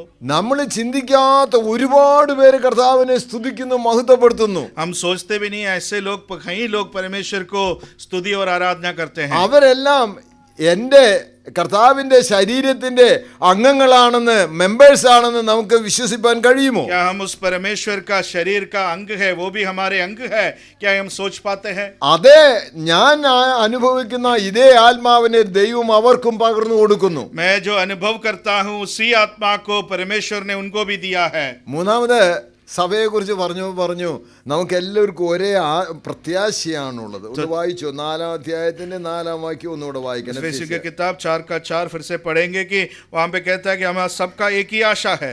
ഏക പ്രത്യാശ, വൺ ഹോപ്പ്. ഏക പ്രത്യാശയ്ക്കായിട്ടാണ് നമ്മെ वो വിളിച്ചിരിക്കുന്നത്. एक ही आशा के लिए हमें बुलाया है. ഞാൻ ചോദിക്കട്ടെ, ഇത് വ്യത്യസ്തമായിട്ടുള്ള ഓരോ സ്വർഗമാണോ നമുക്ക് കിട്ടാനായിട്ട് പോകുന്നത്? क्या सबको अलग अलग स्वर्ग रखा हुआ है क्या? അതോ നമുക്ക് എല്ലാവർക്കും ഒന്നാണെന്ന് നമുക്ക് ചിന്തിക്കാൻ കഴിയുമോ? क्या हम सबके लिए एक ही स्वर्ग है करके क्या हम सोच എഫേസ്യ ലേഖനം 1-ാം അധ്യായത്തിന്റെ 18-ാം വാക്യം ഒന്ന് വായിച്ചേ. എഫേസ്യ ലേഖനം 1 1 का 18 वचन पढ़ेंगे. ആ ആ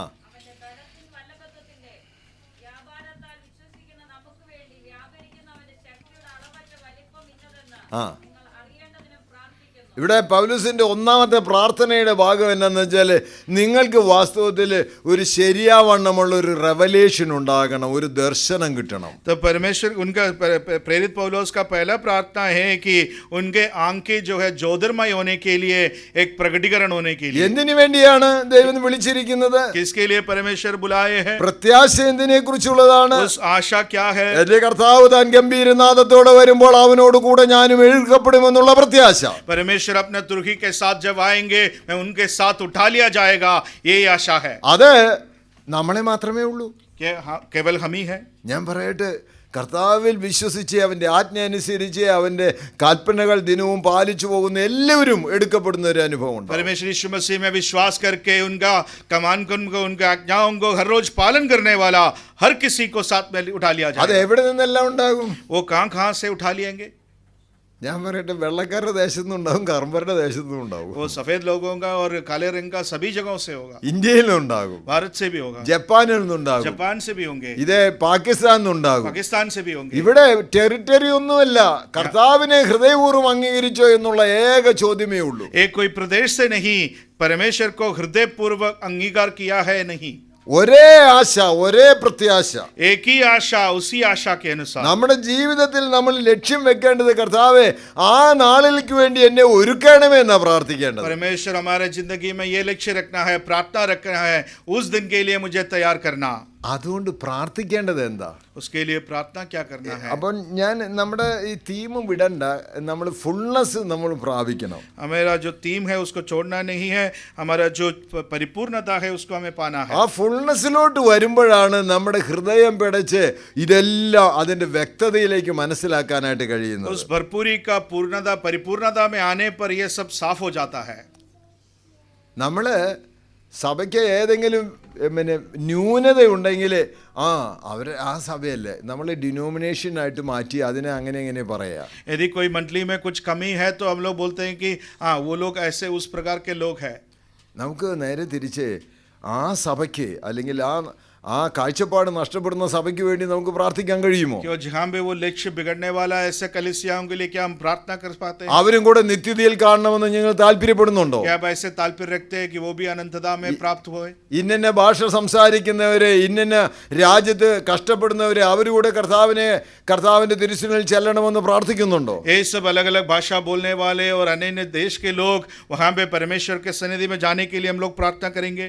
നമ്മുടെ ജീവിതത്തിൽ കർത്താവെ എനിക്ക് വലിയൊരു വ്യത്യസ്ത കാഴ്ചപ്പാട് തരാനായിട്ട് പ്രാർത്ഥിക്കണം. परमेश्वर मेरे जिंदगी में एक बिल्कुल अलग एक दृष्टिकोण देने के लिए, मुझे ज्योतिर्मय होने के लिए प्रार्थना. സഭയെ കുറിച്ചുള്ള നല്ല കാഴ്ചപ്പാട് നമുക്ക് ഉണ്ടാകണം. कलीसिया के विषय में हमें बहुत साफ रीति से एक दृष्टिकोण बनना है. അങ്ങനെയൊന്നും ഒരിക്കലെ നമ്മുടെ സഭ എന്ന് പറഞ്ഞത് ഇതൊരു ഫാമിലിയാ.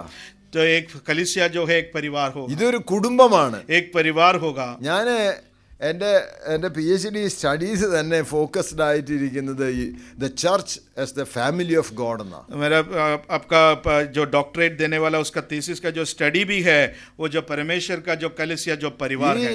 സഭ ഒരു കുടുംബമായതുകൊണ്ട് ഒത്തിരി കാര്യങ്ങൾ ഇതിനകത്ത് എനിക്ക് മനസ്സിലാക്കാനായിട്ട് കഴിയുന്നു. कलीसिया एक परिवार होने के कारण उसके नाते बहुत से विषय मुझे समझ में आता है. ഞാൻ ഫാമിലി എന്ന് പറഞ്ഞപ്പോൾ ഞങ്ങളുടെ വീട്ടിൽ കൂടിക്കൊണ്ടിരുന്ന സഭ വളരെ എനിക്ക് ഒരിക്കലും മറക്കാൻ വയ്യാത്ത സഭയാണ്. हमारा आपके घर पे जो एकत्रित होता था उस कलीसिया में मैं कभी उसको भूल नहीं पाऊंगा. എൻ്റെ അപ്പച്ചനെ ഒരിക്കൽ മൂർഖൻ പാമ്പ് കടിച്ചു. आपके पिताजी को एक बार सामने काटा है. എന്നിട്ട് അപ്പച്ചൻ അപ്പം ഞങ്ങളുടെ ചുറ്റുപാട് താമസിക്കുന്ന നമ്മൾ വില്ലേജിലാണ്. അവിടെയുള്ളവരോട് വിളിച്ചു പറഞ്ഞു, എൻ്റെ സഹോദരന്മാർ ഉണ്ട്, അവരൊന്ന് വിവരം അറിയിച്ചാൽ മതി, എന്നെ എങ്ങോട്ടും കൊണ്ടുപോകണ്ട, അവർ വന്ന് എനിക്ക് വേണ്ടി പ്രാർത്ഥിക്കുമെന്ന്. तो उन्होंने वहाँ पे बोला कि मेरे गांव में उनको बोला है कि मेरे भाई लोग हैं, उनके बुलाओ, वो मुझे कहीं ले जाना नहीं है, वो आकर के मेरे लिए प्रार्थना करेंगे. വീട്ടിൽ പ്രാർത്ഥന നടത്തുന്ന റൂമിനകത്ത് മുഴുവൻ പായ വിരിച്ചു. जहाँ पे प्रार्थना होता है वहाँ पे सब चटाई बिछा दिया. അപ്പച്ചൻ ഞങ്ങളെയൊക്കെ ചുമ്മനം ചെയ്ത് പറഞ്ഞു, അപ്പച്ചനെ കർത്താവ് സൗഖ്യം തന്നാൽ നമുക്ക് വീണ്ടും കാണാം, അല്ലെങ്കിൽ നമുക്ക് സ്വർഗത്തിൽ കാണാമെന്ന്. तो पिताजी ने उनको चुम्बन दे करके कहा कि देखो परमेश्वर मुझे चंगाई देते तो फिर से मिलेंगे, नहीं तो स्वर्ग में मिलेंगे. ഈ അയൽവാസികൾ അവിടെ അവരെയൊക്കെ ഒരാളോട് പറഞ്ഞുള്ളൂ, അവരെല്ലാവരും വിളിച്ച് നേരം ഒരു 3/4 മണിക്കൂർ കഴിയുമ്പോഴേക്കും ആളുകളെല്ലാം വന്നു. वही आस पड़ोस में सब बोलने पर एक पौने घंटे में सारे लोग एकत्रित हो गए. 6-8 മൈലൊക്കെ ദൂരെയുള്ളവരൊക്കെ നടന്ന് ആ രാത്രി വീട്ടിലെത്തി. 8 माइल सब दूर में जो है सब चल करके दूर वहां पर पहुंच गए. നേരം വെളുക്കുന്നവരെ ദൈവസന്നിധിയിൽ ഇരുന്ന് അവർ പ്രാർത്ഥിച്ച, കർത്താവെ അങ്ങയുടെ ഹിത ഞങ്ങൾക്ക് വെളിപ്പെടുത്തി തരണമെന്ന് പറഞ്ഞു. और सवेरे होने तक जो है प्रार्थना करके परमेश्वर से प्रार्थना किया कि आपका हित हमें प्रकट करके दो. നേരം വെളുപ്പിനെ അപ്പച്ചനെ അപ്പോഴേക്കും ഓർമ്മ പോയി. ആൾ ബോധമില്ലാതെ ആകെ നീല നിറമായിട്ട് കിടക്കുന്ന ആൾ എഴുന്നേറ്റിട്ട് വയറ്റിനകത്തുനിന്ന് ഒത്തിരി കരി കലക്കി അങ്ങ് പോയി. അത് കഴിഞ്ഞ് ആൾ സുബോധമായി. उसका उस समय तक जो है वो कोई सुबोध नहीं था, वो नीला ब्लू कलर का उनका बॉडी हो गया था, लेकिन सवेरे होते ही जो है काला रंग का पेट से साफ होकर के गया. उसके बाद वो चंगा पाए.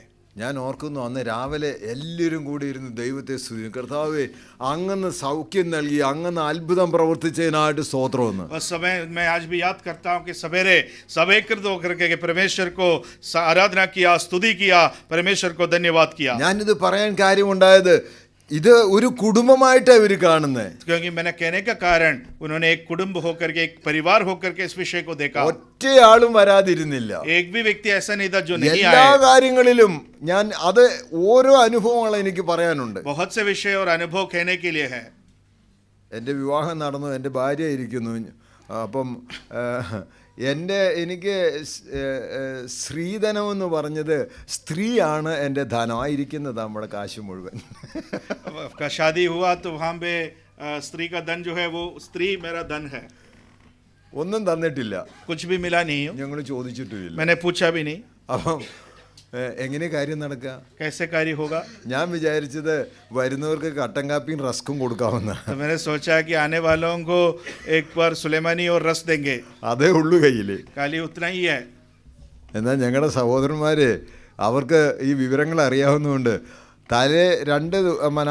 കല്യാണത്തിൻ്റെ തലേ ദിവസം ഇവരെല്ലാവരും കൂടെ വന്നു. तो उनको भाई लोगों को ये विषय जानते हुए शादी के एक दिन पहले ही वो सब आ गए. അതിൽ ഒരു സഹോദരൻ ഒരു കാളക്കിടാവിനെയും കൂടെ വന്നത്. तो एक भाई जो है एक बछड़ा को साथ में ले आया. പിറ്റേ ദിവസം രാവിലെ എല്ലാം റെഡിയാക്കി അന്ന് ഉച്ചയ്ക്ക് എല്ലാവർക്കും ബിരിയാണിയാണ് സെർവ് ചെയ്തത്. तो पिछले दिन जो सब तैयार होकर के अगले दिन सबको बिरयानी सर्व किया. ഞാനിത് പറഞ്ഞത് कहने का कार्य സഹോദര ബന്ധത്തെക്കുറിച്ച് പറയാൻ വേണ്ടി പറഞ്ഞു. भाईचारे के विषय में कहना चाहता हूं. ഒരേ കുടുംബം, एक कुटुंब, एक परिवार, ഒരേ ആശ, एक ही आशा, ഒരേ ലക്ഷ്യം, एक ही लक्ष्य. അതാണ് സഭയെക്കുറിച്ച് ദൈവം താല്പര്യപ്പെടുന്നത്. एक कलीसिया के विषय में परमेश्वर इच्छा रखता है. എന്തിനാ ഈ കുഞ്ഞുങ്ങളെ വീട്ടിൽ ഇവിടെ പിന്നെ നമ്മുടെ ഹോളിൽ കൊണ്ടുവന്ന് ഡെഡിക്കേറ്റ് ചെയ്യുന്നതെന്ന് അറിയാവോ നിങ്ങൾക്ക്? बच्चों को यहाँ पर आकर के समर्पण और डेडिकेशन क्यों करते हैं मालूम? നമ്മൾ എല്ലാവരും കൂടെ ഈ കുഞ്ഞിന് വേണ്ടി പ്രാർത്ഥിക്കാനാ. हम सब एक साथ होकर के इस बच्चे के लिए प्रार्थना करने के ഞാൻ लिए हैं। സാധാരണ പറയാറുണ്ട്, ഈ കുഞ്ഞിന് വേണ്ടി പ്രാർത്ഥിക്കുക മാത്രമല്ല അവന് ഞാൻ മാതൃകയായിരിക്കുമെന്നാണ് എല്ലാ വിശ്വാസികളും തീരുമാനിക്കേണ്ടത്. वो केवल इतना कहना है कि केवल प्रार्थना नहीं, उसके सामने एक अच्छा नमूना बना जीवन बिताऊंगा उनके सामने. അവൻ്റെ ആത്മീയ വളർച്ചയിൽ, അവൻ്റെ ഭൗതികമായിട്ട്, അവൻ്റെ സ്കൂൾ ജീവിതത്തിൽ, അവൻ്റെ ശാരീരിക, ഇതെല്ലാം ഉൾപ്പെടും. അപ്പോൾ നമ്മൾ കുഞ്ഞുങ്ങളെ അത് അവൻ്റെ കുഞ്ഞല്ലേ എന്നല്ല, എൻ്റെ കുഞ്ഞാ. इसका आत्मिक विषय में, आत्मिक बढ़ोतरी में, भौतिक विषय में, उसका स्कूल जाने वाला विषय, इन सब के विषय में वो उसका बेटा ऐसा नहीं, वो हमारा बेटा है, सबका एक साथ है. എങ്ങനെയാണ് നമുക്ക് അങ്ങനെ കരുതാനായിട്ട് കഴിയുന്നത്? ऐसे संभालने के लिए हमसे कैसे हो पाता है?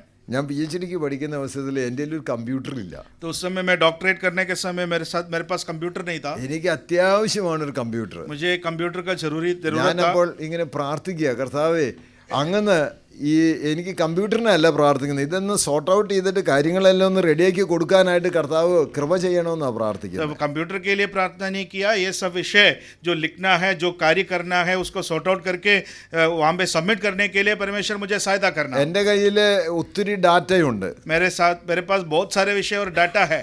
അന്ന് മുതൽ എഴുതാൻ തുടങ്ങിയത് ഇങ്ങനെ കാർഡിനകത്ത്. तो उस समय से ऐसे कार्ड में पर्ची में लिखना शुरू किया. പക്ഷേ ഇത് കമ്പ്യൂട്ടറിലാക്കണം. इसको कंप्यूटर में डालना है. നമ്മൾ എഴുതി കൊടുത്താൽ സമ്മതിക്കില്ല. तो लिख कर देने से वो अंगीकार नहीं करते.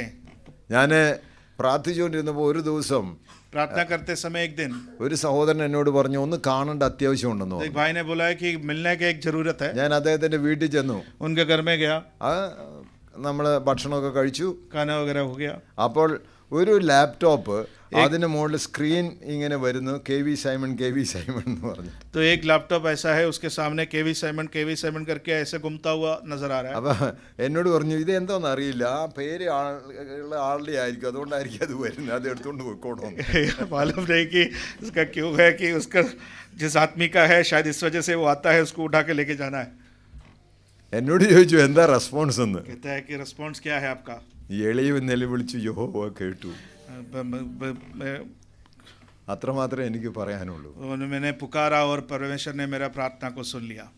ഞാനിത് പറഞ്ഞത് ദൈവത്തിൻ്റെ കരുതലുകൾ എല്ലാ നിലകളിലും ഉണ്ട്. परमेश्वर का संभालने वाला विषय हर प्रकार में है. ഞാൻ ഇന്ന് സാജൻ ബ്രദറിനോട് സംസാരിക്കുകയായിരുന്നു. मैं साजन भाई से बात कर रहा था. എനിക്ക് ഒരു വണ്ടിയുണ്ട്, അത് ഞാൻ ഞങ്ങളുടെ ചർച്ചിലോട്ട് വരാനായിട്ട് ഉപയോഗിക്കുന്നു. 300 കിലോമീറ്റർ ദൂരം ഞാൻ ഡ്രൈവ് ചെയ്ത് വരുന്നു.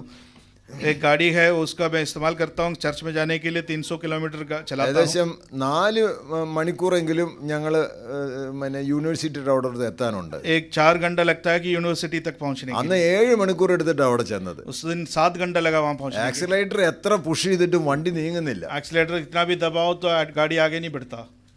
എന്തോന്ന് അറിഞ്ഞില്ല, ഏതായാലും വണ്ടി അവിടെ എത്തിയല്ലോ, നമ്മളവിടെ പാർക്ക് ചെയ്തു. मालूम नहीं वहाँ गाड़ी वहाँ पहुँच गया, कारण क्या है, वहाँ पार्क कर दिया. അന്ന് കനറ്റിക്കട്ടിലുള്ള ഒരു സഹോദരൻ എന്നെ വിളിച്ചു പറഞ്ഞു, സാറിൻ്റെ വണ്ടിക്ക് എന്താണ്ട് ട്രബിൾ ഉള്ളതായിട്ട് ദൈവാത്മാവ് എന്നോട് പറഞ്ഞെന്ന്. उसने कहा कनेक्टिकट में एक भाई है, उन्होंने फ़ोन करके बोला कि आपका गाड़ी में कुछ खराबी है, परमेश्वर ने मुझे बताया. ഇച്ചിരി ലേറ്റായിട്ടാണ് ഞാനിവിടെ വന്നതെന്ന് ഞാൻ അദ്ദേഹത്തോട് പറഞ്ഞു. तो उनको कहा कि मैं थोड़ा लेट होकर के इधर आया हूँ. ടോർച്ചോ എന്തെങ്കിലും ഉണ്ടെങ്കിൽ വണ്ടി കിടക്കുന്നിടത്ത് പോയിട്ട് അതിൻ്റെ വീലേ നോക്കാൻ പറഞ്ഞു. तो उन्होंने बोला कि टॉर्च कुछ है तो उसका गाड़ी का पहिया में जा करके देखो. അപ്പോൾ അതിൻ്റെ ടയർ ഇങ്ങനെ പൊളിഞ്ഞ് നമ്മുടെ ഈ ട്യൂബില്ലേ, അത് ട്യൂബുള്ളതാണ്, ആ ട്യൂബേൽ മാത്രമാണ് ഇത് ഓടിയെത്തിയത്. तो उनका वहाँ पे उसका टायर फटने के बाद जो अंदर ट्यूब है, काली ट्यूब से गाड़ी वहाँ तक पहुँचा है. ഒരു കല്ലടിച്ചാൽ മതിയായിരുന്നു, പണി തീരും. एक पत्थर डालने पर वो खराब हो सकता था. പുള്ളിക്കാരൻ പറഞ്ഞു, നാളെ അവിടെ 4 വീലേഴ്സ് എന്ന് പറഞ്ഞ അമേരിക്കയിലൊരു പരിപാടിക്കാരുണ്ട്, അവരോടെ വരും, 4 വീലും മാറ്റും. ദൈവാത്മാവ് എന്നോട് പറഞ്ഞതാണ് ഞാൻ പറയുന്നത്. तो कहता है कि 4 व्हीलर्स करके एक लोग हैं वहाँ पे, वो कल हम पे आएंगे, 4 व्हील बदल के देंगे आपको. ഞാനിത് പറഞ്ഞതിൻ്റെ താല്പര്യം, कहने का तात्पर्य, സഹോദരന്മാരെ, എങ്ങനെയാ നമ്മെ ദൈവം കരുതുന്നെന്ന് പറയാൻ വേണ്ടി പറഞ്ഞു. कैसे परमेश्वर हमारे लिए कार्य करता है और संभालता है. പണത്തിൽ മാത്രമല്ല, केवल धन में नहीं. ഇത് എൻ്റെ പ്രിയ സഹോദരനെ ഒരു ദിവസം ഞാനിങ്ങനെ പ്രാർത്ഥിച്ചുകൊണ്ടിരുന്നപ്പോൾ ദൈവം ഒരു ദർശനം തന്നു. അദ്ദേഹം പെയിൻ്റെ കുളിച്ച് നിൽക്കുന്നു. मेरे एक प्रार्थना करते समय मेरे एक भाई ऐसा पेंट में डूबा हुआ ऐसा एक नजर आया। അമേരിക്കയിലാണ് സംഭവിക്കുന്നത്. ഞാൻ അദ്ദേഹത്തിന് अमेरिका में विषय हो रहा है। ഉടനെ ഒരു മെസ്സേജ് കൊടുത്തു, ബ്രദർ ഇങ്ങനെ പെയിന്റ് കുളിച്ച് നിൽക്കുന്നതായിട്ട് ഞാൻ കാണുന്നു, എന്തോ പറ്റിയെന്ന്. भाई को मैंने उनको मैसेज दिया कि आप पेंट में डूबा हुआ एक नजर आ रहा है, क्या हुआ?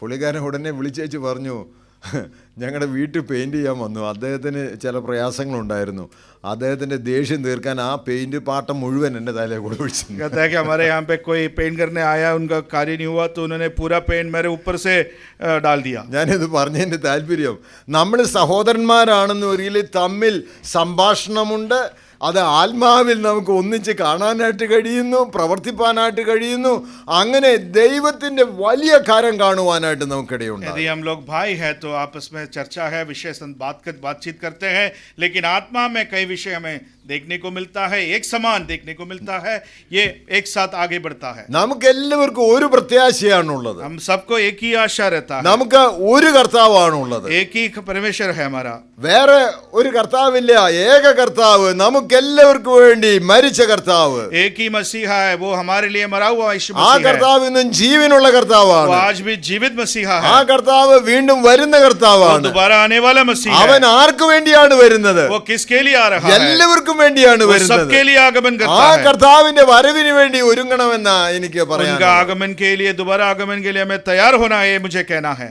വേറെ വേറെ ഫെയ്ത്ത് ഒന്നുമില്ല, എല്ലാവർക്കും ഒരേ വിശ്വാസം, वो अलग अलग विश्वास नहीं है, सबको एक ही विश्वास है, ഒരേ ബാപ്റ്റിസം. एक ही बपतिस्मा। എന്തിനാ ഈ കുഞ്ഞും ബാപ്റ്റിസം അല്ല ഇത് മുതിർന്ന് നമ്മൾ ബോധപൂർവം എടുക്കുന്ന ബാപ്റ്റിസം. ये कोई बचपन में करने वाला बपतिस्मा नहीं, हम लोग बड़ा होने के बाद जान करके अपने आप को समर्पण करके लेने वाला बपतिस्मा। ഒരു പിതാവ് നമുക്ക്. एक पिता ഞാൻ है। ഇതിനെക്കുറിച്ചുള്ള വിവരണങ്ങളിലോട്ട് പോകാതെ ഈ വാക്യങ്ങളെല്ലാം ഞാൻ പറഞ്ഞതേ ഉള്ളൂ. ये उसका विवरण में नहीं जाकर कि ये seven fold uniqueness of Christ, 7 अनोखे विषय मैंने बताया है। അങ്ങനെയെന്ന് വരികില് ഈ സഭ എന്ന് പറഞ്ഞത് ഇത് വെറുതെ എന്താ ഒരു ക്ലബ് മോഡൽ അല്ല. ये कोई कलीसिया जो है कोई क्लब नहीं है। ഈ സഭ എന്ന് പറഞ്ഞ് നമ്മൾ എല്ലാവരും ഒരുമിച്ച് ഒരേ രീതിയിൽ കർത്താവിൽ പണിയപ്പെടുന്നതാണ് സഭ. हम लोग एक साथ मिलकर के परमेश्वर में हमारा साथ बना करके हमारा कार्य बनता है। കാരണം നമ്മുടെ കർത്താവ് ഒരുവനാണ്, हमारा मसीहा एक ही है, ഒരേ ബാപ്റ്റിസമാണ് നമ്മൾ എടുത്തത്, एक ही बपतिस्मा हमने लिया ഒരേ है, ആത്മാവിനാൽ നിറയപ്പെട്ടു, एक ही आत्मा से भरपूरी पाया, ഒരേ പിതാവ് നമുക്കുണ്ട്. एक ही पिता हमारा ആ है। കർത്താവിനോട് കൂടെ ജീവിപ്പാനായിട്ട് ദൈവം നമ്മെ വിളിച്ചിരിക്കുന്നു. उस पिता के साथ वास करने के लिए हमें बुलाया है। കർത്താവിനോട് പ്രാർത്ഥിക്കേണ്ടത്, കർത്താവേ ഇങ്ങനെയുള്ള ഒരു വലിയ കാഴ്ചപ്പാട് എനിക്ക് തരാൻ വേണ്ടി പ്രാർത്ഥിക്കുന്നു. परमेश्वर ऐसा एक दृष्टिकोण मुझे देने के लिए प्रार्थना करना है। ഇങ്ങനെ ഒരു ദർശനം ലഭിച്ച ഒരാൾ എഴുതിയൊരു പാട്ട് ഞാൻ പാടാം, നിങ്ങൾക്കൊരു പക്ഷേ അറിയുമെങ്കിൽ എന്നോട് കൂടെ പാടാം. ऐसे एक दर्शन दिया हुआ व्यक्ति ने लिखा हुआ गाना गाऊंगा, आपको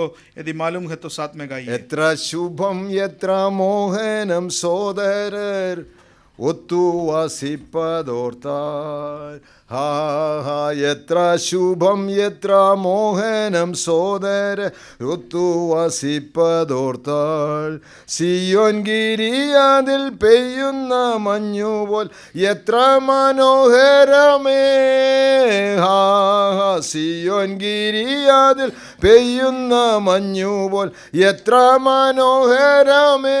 ഇത് എമ്മി ചെറിയാൻ സാർ എഴുതിയ പാട്ടാ. एमी चरियान सर ने लिखा हुआ गाना है। ഏകപിതാവിൻ്റെ മക്കൾ നാം യേശുവിൽ ഏകാവകാശികൾ നാം, ഹാ ഹാ ഏകപിതാവിൻ്റെ മക്കൾ നാം യേശുവിൽ ഏകാവകാശികൾ നാം, ഏകാത്മസ്നാനത്താൽ ഏക ശരീരത്തിൻ അംഗങ്ങളായവർ നാം, ഏകാത്മസ്നാനത്താൽ ഏക ശരീരത്തിൻ അംഗങ്ങളായവർ നാം, ഹാ ഹാ എത്ര ശുഭം എത്ര മോഹനം സോദര ഒത്തു വസിപ്പതോർത്താൽ, വിട്ടുപിരിയേണ്ട മണ്ണിൽ നാം കൂടുമ്പോൾ ഇത്ര സന്തോഷമെങ്കിൽ, വിട്ടുപിരിയാത്ത വീട്ടിൽ നാം എത്തുമ്പോൾ എത്ര അത്യാനന്ദമേ, ഹാ ഹാ വിട്ടുപിരിയാത്ത വീട്ടിൽ നാം എത്തുമ്പോൾ എത്ര അത്യാനന്ദമേ, എത്ര ശുഭം എത്ര മോഹനം സോദര ഋതു വസിപ്പതോർത്താൽ. എനിക്ക് വളരെ വളരെ ഇഷ്ടപ്പെട്ട ഒരു ഗാനമാണ്. मुझे കാരണം बहुत ही पसंद हुआ एक गाना है. നമ്മൾ ഒരുമിച്ച് ജീവിക്കുന്നു, हम लोग एक साथ होकर के जीवित, ഒരുമിച്ച് ഒരേ ലക്ഷ്യത്തോടെ एक ജീവിക്കുന്നു. ही लक्ष्य से हम लोग जीवित നമ്മൾ रहते हैं. തമ്മിൽ കരങ്ങളെ കൊടുത്ത് നാം ഒരുമിച്ച് ഒരേ കുടുംബത്തിന്റെ അംഗങ്ങളാകുന്നു. एक दूसरे का हाथ पकड़ के एक ही कलिसिया, एक परिवार होकर के हम लोग आगे बढ़ते हैं. എൻ്റെ പഠന കാലഘട്ടത്തിൽ ഞാൻ ഒരു അന്വേഷണം നടത്തി. സഹോദരൻ എന്ന് പറഞ്ഞ വാക്കിന്റെ അർത്ഥം मेरे എന്താണ്? पढ़ाई के समय पर मैंने भाई का मतलब क्या है उसका एक मैंने रिसर्च किया है. സഹ ഉദരത്തിൽ നിന്ന് വന്നവനാ സഹോദരൻ. कहता है कि एक सहोदर मतलब भाई का मतलब मलयालम में वो एक ही पेड़ से आने वाला व्यक्ति. ഉദരമുള്ളവനല്ല സഹോദരൻ, എല്ലാവർക്കും ഉദരമുണ്ട്. जिसका पेड़ है वो भाई लिए एक ही पेड़ से आने वाला. എന്നാൽ കർത്താവിന്റെ ഉദരത്തിൽ നിന്ന് ജനിച്ചവനാ സഹോദരൻ. वो परमेश्वर का वो पेड़ से उत्पन्न हुआ व्यक्ति, അത് തന്നെയാണ് സഹോദരിയും. वो सिस्टर भी वही है. ഗ്രീക്കിൽ അഡൽഫോസ് എന്ന് പറഞ്ഞതാണ് അർത്ഥം. ग्रीक में उसका मतलब यही है. അത് തന്നെ നിങ്ങൾ എബ്രായ ഭാഷയിലും പഠിച്ചാൽ അതാ വരുന്നത്. हिब्रू में भी पढ़ने पर यही मतलब निकलता है. അങ്ങനെയെന്ന് വരികില് എൻ്റെ സഹോദരൻ എന്ന് നമുക്ക് മറ്റുള്ളവരെ ആത്മാർത്ഥയോടെ ഹൃദയപൂർവ്വം സംബോധന ചെയ്യാൻ പറ്റുമോ? क्या मेरा भाई है करके एक अंगीकार करने के लिए उसको सभी संबोधन करने के लिए हमसे हो सकता है. നമ്മൾ പലപ്പോഴും പറഞ്ഞ് ഇത് എൻ്റെ സഹോദരനാ, ഇത് എൻ്റെ സഭയിലെ സഹോദരനാ. कहता है कि ये मेरा भाई और मेरा चर्च वाला भाई है. അങ്ങനെയല്ല. ऐसा नहीं. നമ്മള് ഒരുമിച്ച് ഒരേ ശരീരത്തിന്റെ അംഗങ്ങളാണ്. ऐसा हम लोग एक ही शरीर का अंग है. അത് കർത്താവിന്റെ ശരീരത്തിന്റെ वो അംഗം. उस देह का अंग है. എന്തൊരു സന്തോഷമാണ്. कितना उत्साह അത് खुशी है. അതുകൊണ്ട് ചോദിക്കുന്നതിലും നനയ്ക്കുന്നതിലും അത്യന്തപരമായിട്ട് നമ്മെ നടത്തുവാൻ കഴിവുള്ള ദൈവത്തിന്റെ തിരുസന്നിധിയിൽ നമുക്ക് ഇന്ന് പ്രാർത്ഥിക്കേണ്ടത്, കർത്താവേ ഈ കാഴ്ചപ്പാടിലോട്ട് എന്നെ നടത്തണമെന്നാ ऐसे പ്രാർത്ഥിക്കുന്നത്. मांगने से भी और जितना पूछने से भी अधिक उसके परे चलाने वाला उस परमेश्वर में हमें यही प्रार्थना करना है. इस अनुभव में मुझे चला. എൻ്റെ സഹോദരന്മാർ ഇവിടെ ഇരിക്കുന്നവർ മാത്രമല്ല, സഭ ഈ ഇന്ത്യയിൽ മുഴുവനുണ്ട്, അതുപോലെ മറ്റു എല്ലാ രാജ്യങ്ങളിലുമുണ്ട്. ആ സഭയെ മുഴുവൻ നമ്മൾ ഓർത്ത് പ്രാർത്ഥിക്കണം. मेरा कलिसिया केवल यहाँ पर बैठने वाला भाई उतना ही नहीं, भारत में है, अलग अलग देश में है, सबके लिए याद करके प्रार्थना करना है. കൊച്ചു കൊച്ചു കൂട്ടങ്ങളായിട്ട് നമ്മൾ ഇവിടെ കൂടുന്നുണ്ട്. छोटे छोटे झुंड होकर के हम लोग यहाँ पे एकत्रित होते हैं. ഈ കൂട്ടങ്ങളിൽ നമ്മുടെ ബന്ധം എന്താണ്? यहाँ पर हमारा आपस में जो रिश्ता ഈ कैसा है? ബന്ധങ്ങളിലേക്ക് മറ്റുള്ളവരെ ആകർഷിപ്പാൻ കഴിയുന്നത് എന്നാന്ന് വെച്ചാല് ഈ സ്നേഹബന്ധമാണ്. यदि दूसरों को इसमें और आकर्षित करने के लिए वही हमारा आपस का जो प्रेम है. എൻ്റെ അപ്പച്ചനുള്ള അവസരത്തിൽ അവിടെ എല്ലാ വർഷവും ഒരു കൺവെൻഷൻ നടത്തും. आपका पिताजी होने के समय में हर साल वहाँ पे कन्वेंशन होता था. ആ കൺവെൻഷന്റെ അവസാനത്തില് उसका आखिरी दिन കർത്തൃമേശയുണ്ട്. वहाँ पे प्रभु मेज होता है. അന്ന് കാലത്ത് അവർ കർത്തൃമേശ നടക്കുന്ന എല്ലാവരുടെയും കാലൊക്കെ കഴുകി സഹോദരിമാരും അവർ എല്ലാവരും ഇങ്ങനെ വട്ടനെ ഇരുന്ന് എന്നിട്ട് ഓരോരുത്തരെ കാല് കഴുകുകയൊക്കെ ചെയ്തിട്ടാണ്. उस समय वहाँ पे वैसा होता था कि एक दूसरे का पाँव सब धो करके वहाँ पे बैठ करके फिर वो प्रभु मेज में भाग लेते थे. അത് വെറുതെ കുറച്ച് വെള്ളം ഒഴിക്കാന്നുള്ളതല്ല, ആ കാല് കറക്റ്റിന് കഴുകി വിരലൊക്കെ ക്ലീനാക്കി തുടച്ച് എന്നിട്ട് ചുമ്മനം ചെയ്തൊക്കെയാണ് നടക്കുന്നത്. तो उस समय पर वो काली पानी डालने वाला विषय नहीं, उसका पाँव का हर एक उंगली सब साफ करके उसको पोंछ करके ऐसे रीति से करते थे. എനിക്കറിയാവുന്ന ഏകദേശം ഒരു 40ഓളം പേര് അവർ സാക്ഷി പറഞ്ഞാൽ ഞാൻ കേട്ടിരിക്കുന്നത്. ആ ശുശ്രൂഷ കണ്ടിട്ട് ഇവൻ്റെയൊക്കെ കാല് കഴുകുന്നത്, ഞങ്ങൾ കാലല്ല അവൻ്റെ മുഖം പോലും കഴുകില്ല, അവനെയൊക്കെ കാലും കഴുകി ഇവനെ ചുമ്മനം ചെയ്ത് കണ്ടപ്പോൾ ഞങ്ങളുടെ ഹൃദയം പൊട്ടിപ്പോയി. ഞങ്ങളും ഈ കർത്താവിനെ സ്വീകരിച്ചു. ऐसे 40 लोगों ने गवाही दे करके मैंने कहा है, ऐसे व्यक्तियों का जिसका चेहरा साफ करने को होता नहीं है, ऐसे लोगों का ये लोग पाँव साफ करते हैं. ऐसा प्रेम देख करके हमने परमेश्वर को स्वीकार किया है. നമ്മുടെ ഈ സ്നേഹബന്ധമൊക്കെ മറ്റുള്ളവർ കാണുന്നുണ്ട്. हमारा सब भाईचारा और प्रेम जो है दूसरे लोग सब देखते हैं. നമ്മുടെ ജീവിതം മറ്റുള്ളവർ ദർശിക്കുന്നുണ്ട്. हमारा जीवित और हमारा जिंदगी दूसरे लोग को सब देखने को നാം मिलता है. എത്രമാത്രം ഐക്യപ്പെട്ടിട്ടുണ്ട്. हम लोग कितने एकता में हैं. എത്ര പേർക്ക് നമുക്ക് ഒരുമിച്ച് മറ്റുള്ളവരെ ഓർത്ത് പ്രാർത്ഥിക്കാൻ കഴിയുന്നു. एक साथ होकर के दूसरों के लिए कितना अधिक प्रार्थना कर सकते നമുക്ക് हैं. ദൈവസേനയിൽ പറയണം, കർത്താവേ എനിക്കൊരു നല്ല കാഴ്ചപ്പാട് എനിക്ക് തരണം. परमेश्वर मुझे एक अच्छा दृष्टिकोण देने के लिए प्रार्थना എന്നിട്ട് സഭയിൽ നമ്മൾ ഈ സഭയിൽ മാത്രമല്ല ഈ സഭയല്ലാത്ത സഭയിൽ ഉൾപ്പെടുന്ന കുറെ ആളുകളുണ്ട്. इस केवल इस कलीसिया में नहीं, दूसरे कलीसिया में भी शामिल होता हुआ लोग हैं, അവരെ കൂടെ ഓർത്ത് പ്രാർത്ഥിക്കണം. उनके लिए भी प्रार्थना करना है. ഇതേ കഷ്ടപ്പെടുന്നവരെ ഞാൻ പറഞ്ഞു, ഇതേ മണിപ്പൂരിലുള്ള വിശ്വാസികളെ നിങ്ങൾ ഒരു പക്ഷേ കണ്ടിട്ടില്ല, പ്രാർത്ഥിക്കുന്നുണ്ടോ? क्या मणिपुर के विश्वासी लोगों को आपने कभी देखा नहीं होगा, क्या प्रार्थना करते हैं? ബീഹാറിലുള്ളവർക്ക് വേണ്ടി പ്രാർത്ഥിക്കുന്നു. बिहार के लोगों के लिए प्रार्थना നമ്മുടെ करते हैं. ഇന്ത്യയിലെ ഓരോ സ്റ്റേറ്റിനു വേണ്ടി നിങ്ങൾ പ്രാർത്ഥിക്കുന്നു. आप भारत का हर एक राज्य के लिए प्रार्थना करते हैं. പാകിസ്ഥാന് വേണ്ടി, पाकिस्तान के लिए, ചൈനയിലെ, चाइना के लिए, നോർത്ത് കൊറിയ, नॉर्थ कोरिया में. അതേപോലെ ഓരോ സ്ഥലങ്ങളും നിങ്ങൾ എടുത്തു നോക്കിയേ. എന്നിട്ട് പ്രാർത്ഥനയ്ക്ക് ഒരുപാട് കാര്യങ്ങളുണ്ട്. ഒരു ദിവസം പോലും അടങ്ങിയിരിക്കാനായിട്ട് നമുക്ക് ऐसे കഴിയില്ല. प्रार्थना के लिए कहीं अनेक विषय है, एक दिन भी हम बैठ नहीं पाएंगे. നമുക്ക് ദൈവസന്നിധിയിൽ പറയാൻ, കർത്താവേ എന്നെ വ്യത്യസ്തനാക്കണം. परमेश्वर मुझे एक अलग बनाना. ഈ പ്രാർത്ഥന വെറുതെ ഇന്ന് നിർത്തി കഴിഞ്ഞു പോകാനല്ല, എന്നാൽ തുടർമാനമായിട്ട് നമുക്ക് പ്രാർത്ഥിക്കണം. ये प्रार्थना को आज खत्म करके जाने के लिए नहीं, इसको लगातार करने के लिए. പ്രിയമുള്ളവരെ, നമുക്ക് ദൈവസന്നിധിയിൽ നമ്മെ തന്നെ ഏൽപ്പിച്ചു. प्रियो, हम अपने आप को परमेश्वर की संगति में समर्पण करेंगे. കർത്താവ് നമ്മെ അനുഗ്രഹിക്കട്ടെ. परमेश्वर हमें सहायता करे.